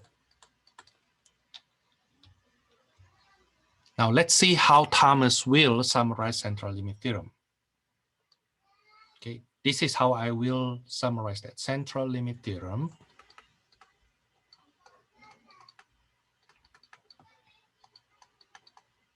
consists of two parts. The first part, this is the first part, this is the second part. Okay, so instead of writing it in words, and simply because you see so many words, you don't even want to read it anymore, I will use notation.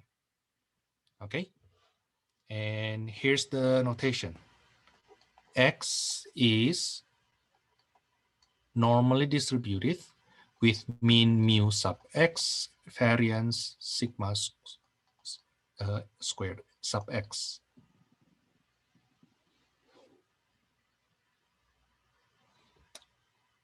Then the sampling distribution of size n will be normally distributed with the mean the same to the original mean, and the variance is the same to the original variance divided by n.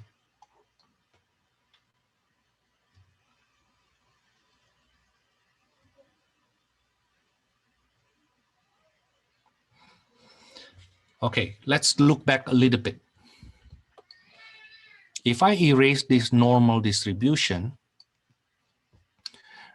what we are seeing here is basically sampling distribution that we learned from 8.1a in earlier part. which says that if X is distributed in a way that the mean is this and the variance is this, then the sampling distribution will have the same mean, but the variance is the original variance divided by sampling size. That's what we learned from sampling distribution. That's not central limit theorem yet. That's not central limit theorem yet. This is sampling distribution. In other words, if we look back to what we did earlier, here, all we know is the mean and the variance. Therefore, the sampling distribution will have this mean and this variance. But it doesn't tell us how it will be distributed other than the mean and the variance. Okay, it is possible that the X is binomially distributed, but the sampling distribution is no longer binomial. Or the original distribution may be Poisson distributed, but the sampling distribution will not be Poisson anymore. Okay, all we know is the mean and the variance of the sampling distribution. That's all we know. That's all we know. Now, central limit theorem actually goes further than that. Central limit theorem says that if the original underlying distribution is already normal, then the sampling distribution will be normal. That's the new thing here. That's the new one. That's what central limit theorem says. Okay, about the mean and the variance, that's what we learn from sampling distribution.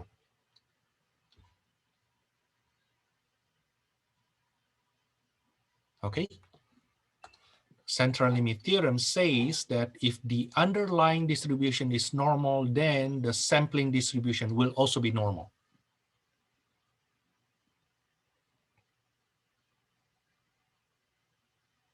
For any n, for any sampling size, for any sample size, it will be normal.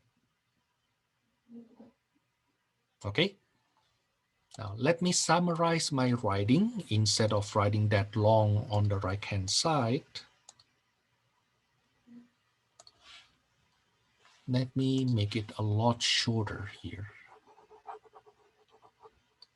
That the mean will be the same mean with the original one. The variance will be the original variance divided by n.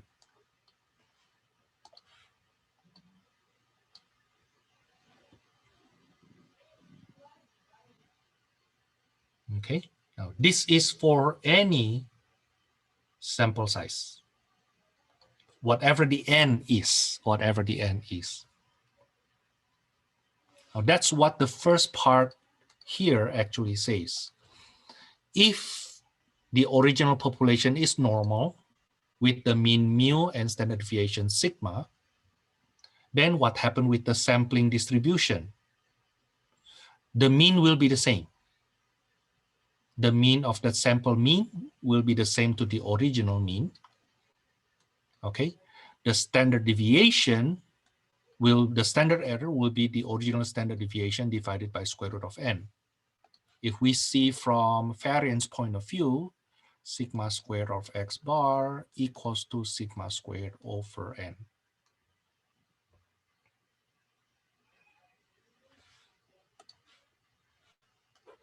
Okay. So instead of writing it that long, if you like words, you like it that long, go ahead, you memorize that one. Okay, but for those people who don't like very long, a lot of words, you like encapsulation, you like conceptual approach, then you may prefer this notation. Now the second part says the following: let X be distributed in a way that the mean is mu sub x and the variance is sigma square sub x. Notice that we don't say it is normal, or we don't know if it is normal. Now, then, as long as the sample size is at least 30, we can assume that the sampling distribution will be normally distributed anyway. So the conclusion on the top and at the bottom are exactly the same conclusion. That is, as long as the sample size is big enough, at least 30, then the sampling distribution will be approximately normal. The benefit of having a normal distribution, knowing that it is normally distributed, is then we can compute the probability.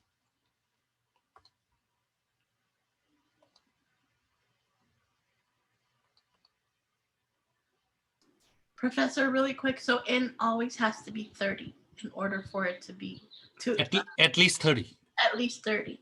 Mm-hmm. If we don't know if the original distribution is normal or not, then the sampling distribution is 30. I mean the sample size should be at least 30. Okay. Okay. Now let's do problems from our textbook. This is number 17. A simple random sample of size 12 is obtained from a population with mu equals to 64 and sigma equals to 17. Let me write it down.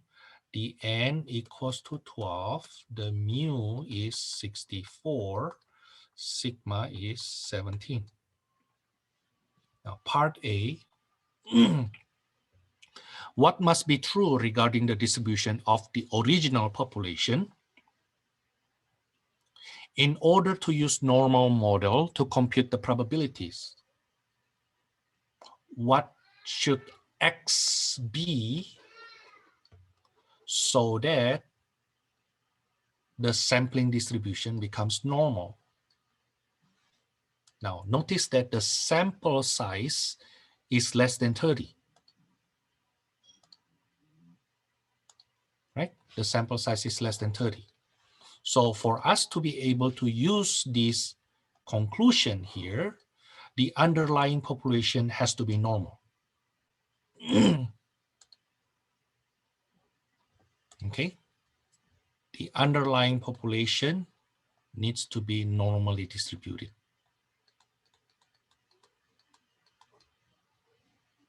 Okay, population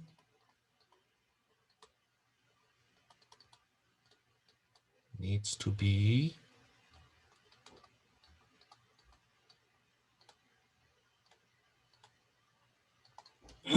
okay. Basically, central limit theorem says the following. There are two ways for you to compute sampling distribution using normal. The first one, the underlying distribution already normal to start with. Now, what if the underlying distribution is not normal?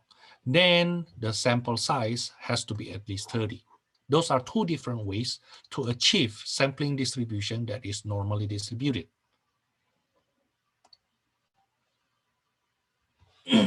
Now, part B. Assuming that the requirements described in part A are satisfied, determine the probability, find the probability that X bar to be less than 67.3.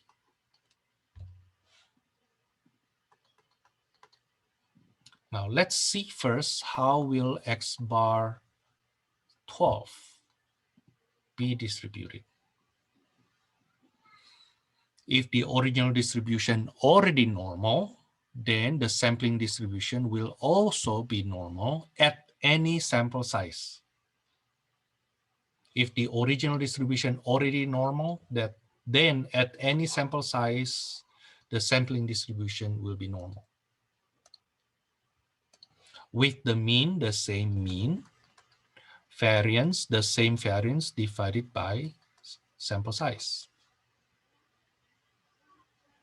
Now notice it means that the standard error will be 17 over square root of 12, right? Now, once it is normally distributed, then we can compute the probability using Normalcdf. Normalcdf from negative infinity to 67.3. The mean is 64. The standard error is 17 over square root of 12.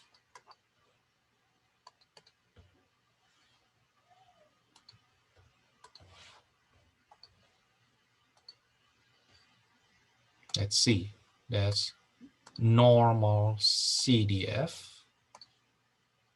The lower bound is negative E99. The upper bound is 67.3. The mean is 64. Standard deviation is 17 divided by square root of 12. So you see, I just plug in the numbers. I don't need to compute 17 over square root of 12 aside. No, you can just put it in there. Press enter, and then enter, and then enter again. That's 0.74935. 0.74935.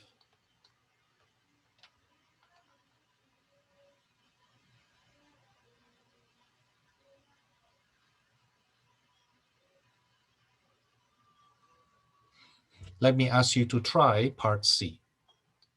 Assuming that the requirement described in part A are satisfied, in other words, it forms the central limit theorem being satisfied, the hypothesis of central limit theorem is satisfied, then determine the probability that X bar is greater equals to 65.2.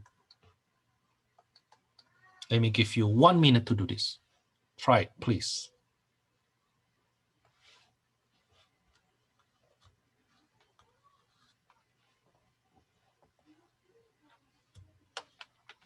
Write the calculator notation and then compute using your calculator.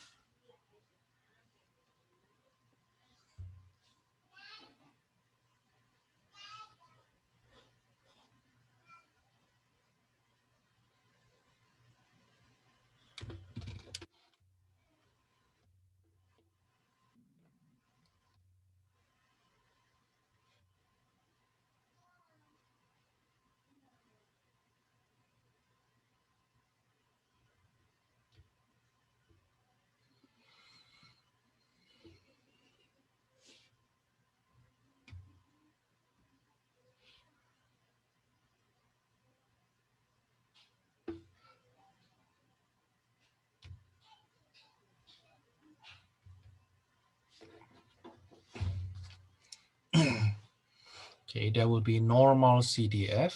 The lower bound is 65.2. Upper bound is infinity, E99. The mean is 64. The standard error is not 17 anymore, but 17 over square root of the sample size.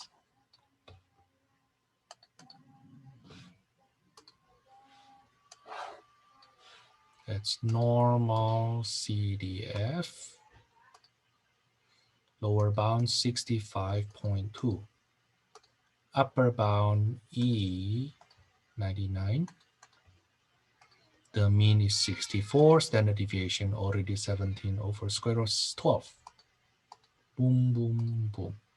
0.40341. 0.40341. Okay, that's for number 17. The sample size here is less than 30. So we need the underlying distribution to be already normal. Now let's see other question.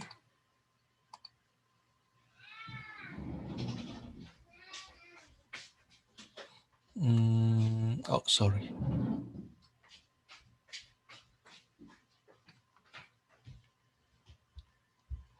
Let's do number 19, gestation period again.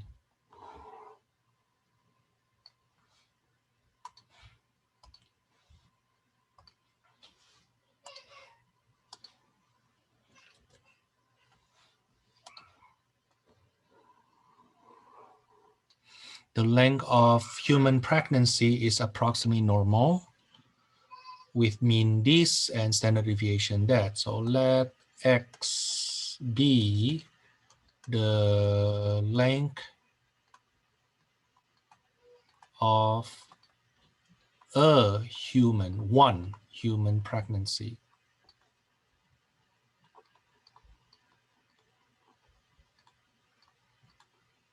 This X is normally distributed with mean 266, standard deviation 16. So the variance is 16 squared. Part A. What is the probability that a randomly selected pregnancy lasts less than 260 days? Only one. Only one. If you pick one pregnancy, what is the probability that pregnancy lasts less than 260 days?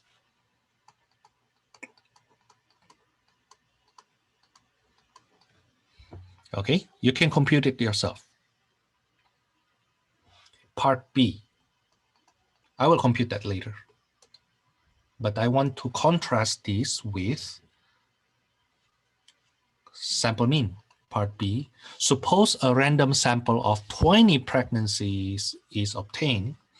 Describe the sampling distribution of the sample mean length of human pregnancies. So if you have sample of 20, what is the sample mean? How will the sample mean be distributed? The sample mean of 20 pregnancies that will be normally distributed.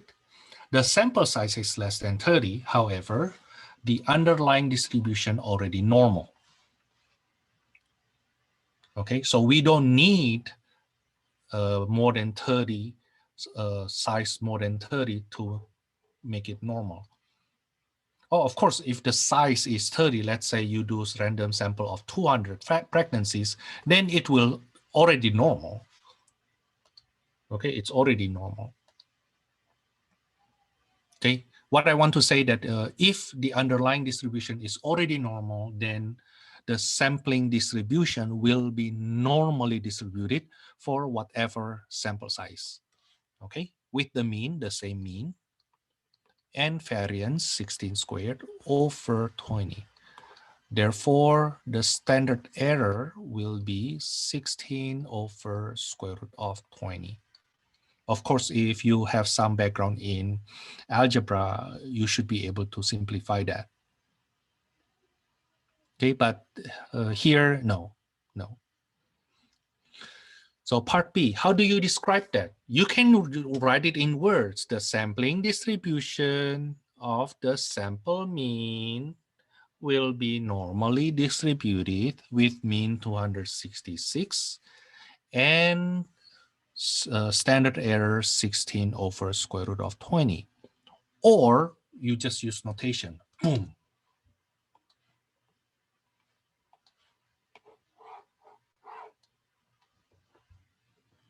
Okay, this notation explains whatever, describe whatever I said earlier. Okay, instead of saying it with a lot of words, thinking that the more we write, the more we say, the more points we get, the more people respect us, that's not true. Okay, what counts is if what you say is meaningful. Okay, saying a lot of things that's meaningless actually degrade what people think about you. I mean, I myself learned my lesson though. when I was my son's age, like 3 years old, 4, 5 years old, I talk a lot. I talk so much that my family says that I'm very talkative. And my mom was the one who told me that, Thomas, you can talk a lot, but people will look down on you because what you say are meaningless.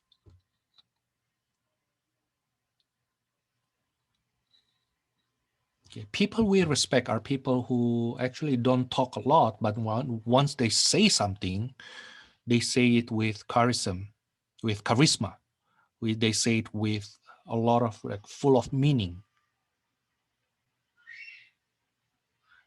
Okay. So instead of writing a lot of things, I write it short, but it's all to the point. Okay. That's all I need to write. Okay. So what about part C? What is the probability that a random sample of 20 pregnancies has a mean gestation period 260 days or less? Probability that X bar 20 is less than equals to 260.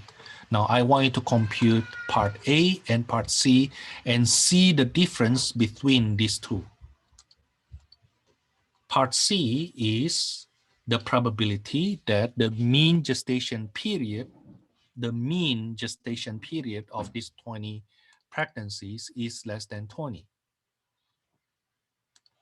As opposed to part A, the probability of one randomly selected pregnancy has length less than 260. Okay, so part A, only one pregnancy. Part B, the average of 20 pregnancies. Okay, this will be normal CDF from negative infinity to 260. The mean is 266, standard deviation 16. Okay, while this one here will be normal CDF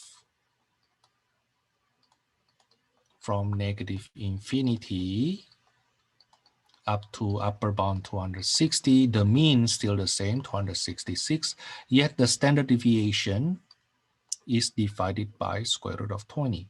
So that's the difference. That's the difference.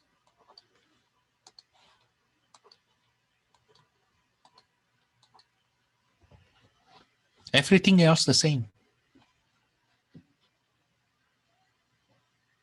Okay, I will compute that using my calculator, and then I will like to you to do part D and E. Maybe just part D.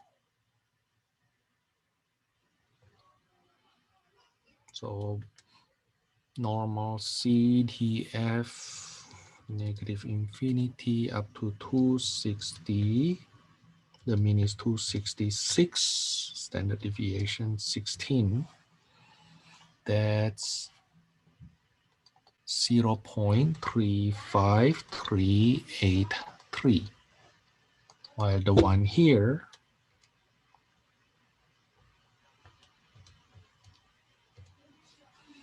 I get 0.04677.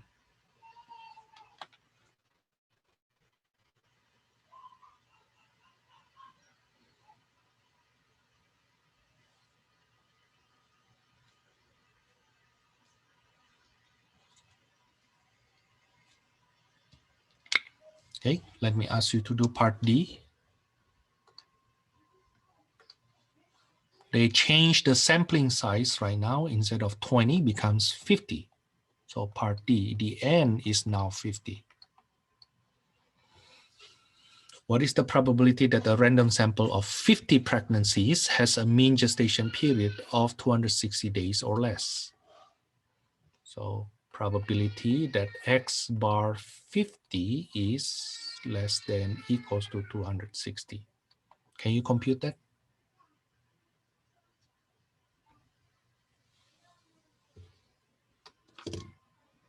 maybe 1 minute.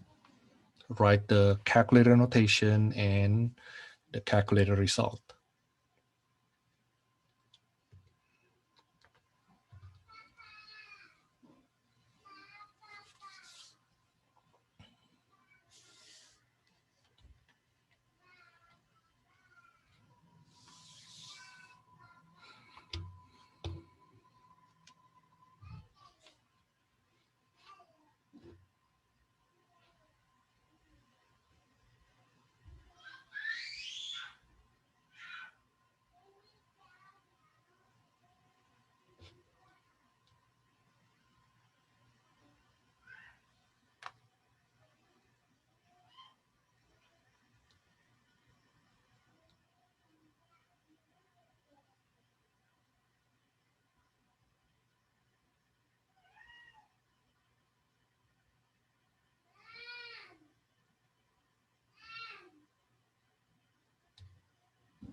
Okay, let me cheat a little bit.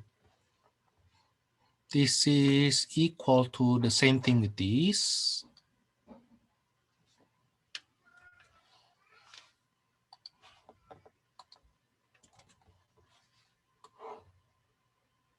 But I need to change the 20 becomes 50.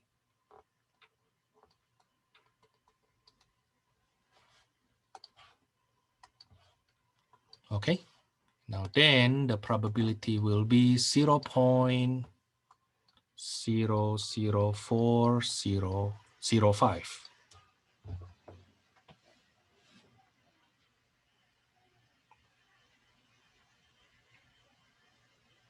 Okay, part E, what might you conclude if a random sample of 50 pregnancies resulted in a mean gestation period of 260 days or less? What can we say if that really happened? The probability for that to happen at random, given this underlying distribution, is less than 1%. It's 0.4%. Okay, now if it really happens, then I will conclude that these 50 pregnancies has unusual length.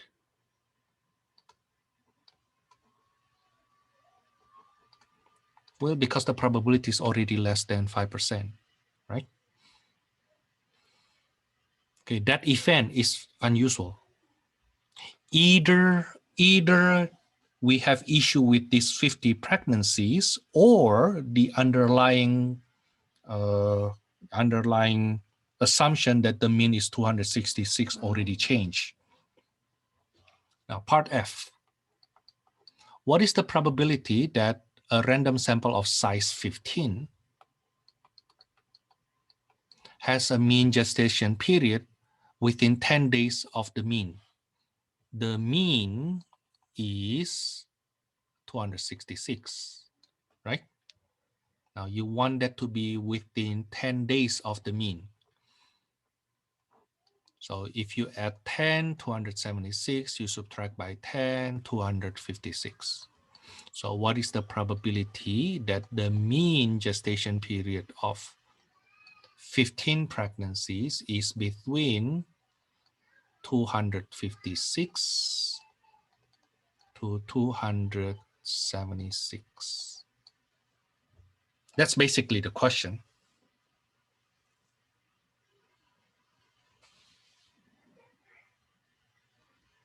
Okay, now that is equal to,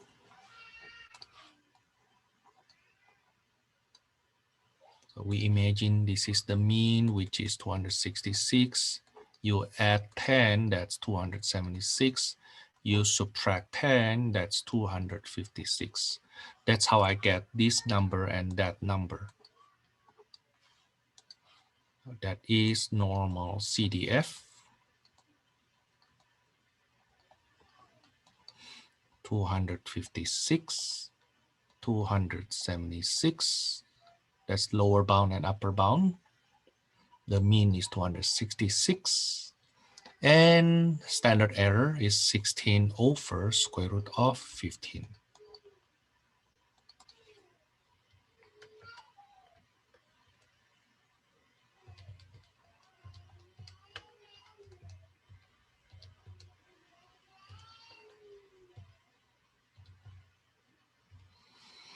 I get 0.98451.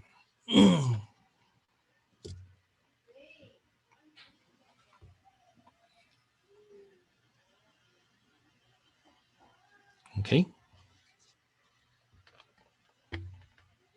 I'm actually done with this section. Let me do one more problem. Let's find out the question in which the sample, the original distribution is not normal. Let's say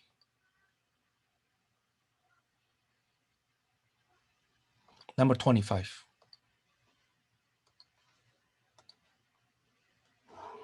Oil change.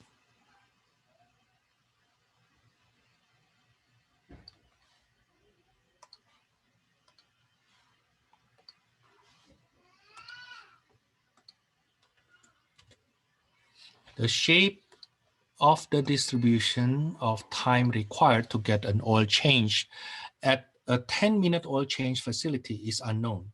So the underlying distribution is unknown. However, records indicates that the mean time for oil change is 11.4 and the standard deviation is 3.2.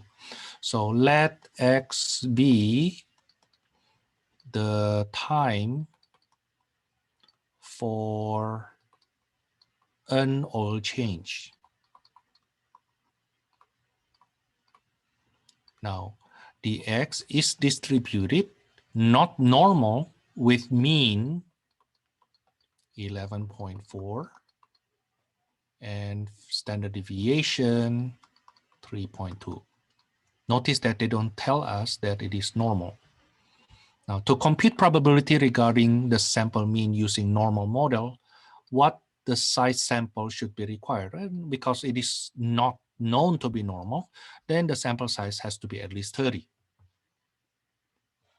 Now, part B. What is the probability that a random sample of n equals to 40 or change result in sample mean times less than 10 minutes? Probability that X bar 40 is less than 10 minutes. Now notice that X bar 40 will be normally distributed, right? The original distribution is not normal, but because the sample size is already more than 30, then the sample mean distribution will be normal, 11.4, and this is 3.2 squared over 40.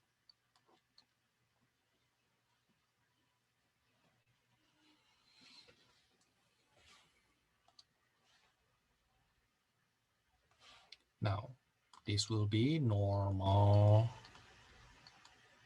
CDF negative E 99 to 10. The mean is 11.4. Standard error is 3.2 over square root of 40.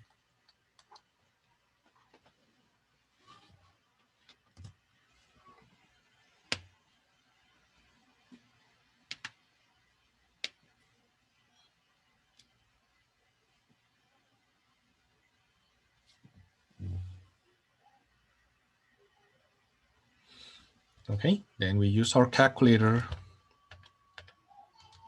Normalcdf, negative E99, up to 10, 11.4, 3.2 over square root of 40.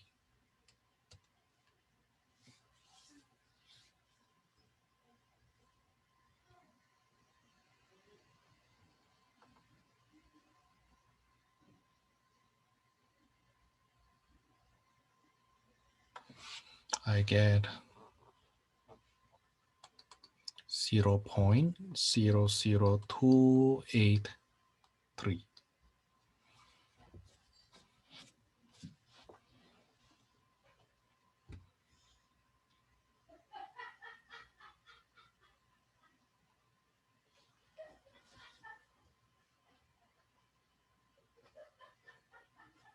Okay.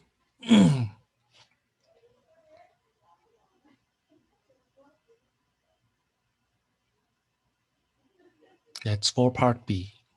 Last one before we go, part C. Suppose the manager agrees to pay each employee a $50 bonus if they meet a certain goal. Now, on a typical Sunday, the oil change facility will perform 40 oil changes between 10 to 12 a.m. I'm sorry, 12 p.m. So in 2 hours, they need to perform 40. Treating this as a random sample, what mean oil change time will there be a 10% chance of being at or below?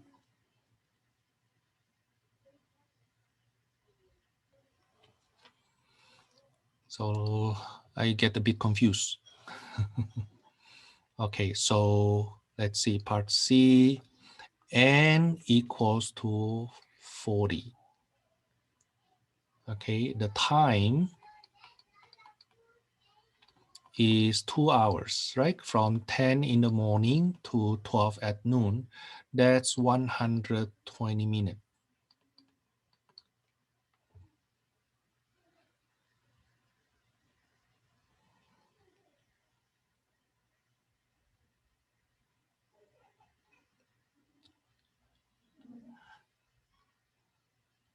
Treating this as a random sample, what mean oil change time would there be 10% chance of being at or below? So probability that X bar 40 less than K, that's 10%.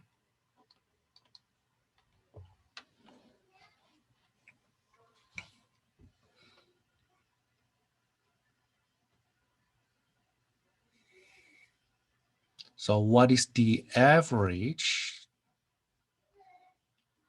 such that the time, average time less than K is 10%? Seems like this information here is irrelevant.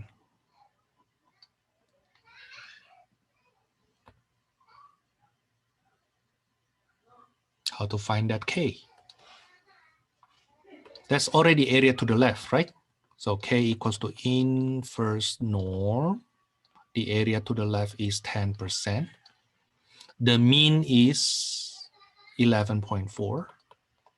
Standard error is 3.2 over square root of 40.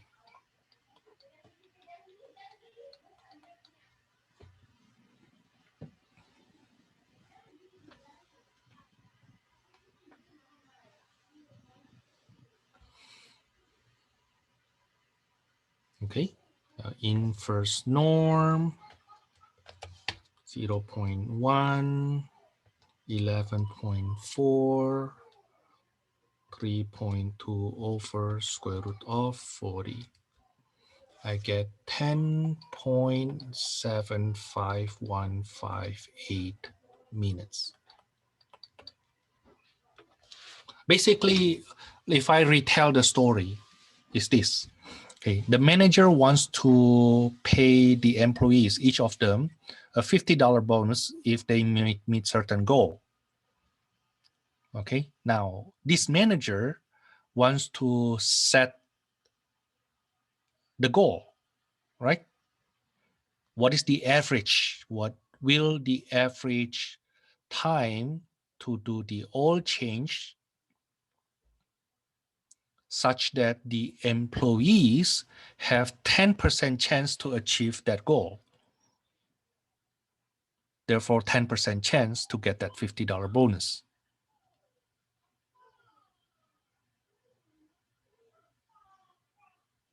Okay, but not only do it one time, it has to be the average of 40 oil changes. So not only one car oil change, 40 oil changes. 40 oil changes needs to average less than what time,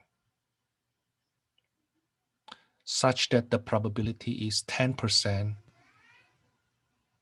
and the K here is 10.75 minutes. So 10 minutes plus approximately 46 seconds per car.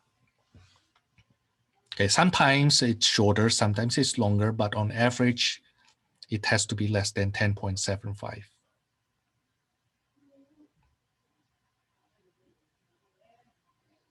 Okay, your suggested homework from this 8.1,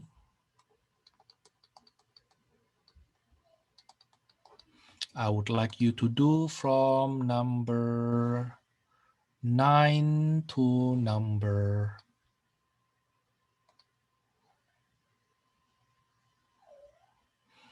23.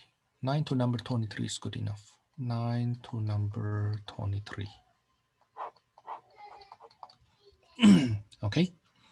Now then on Wednesday, when we come back, we will work on the big, I will first do Bayes' theorem.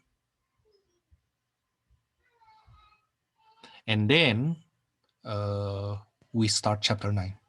That's what we will do on Wednesday. Okay, see you then on Wednesday.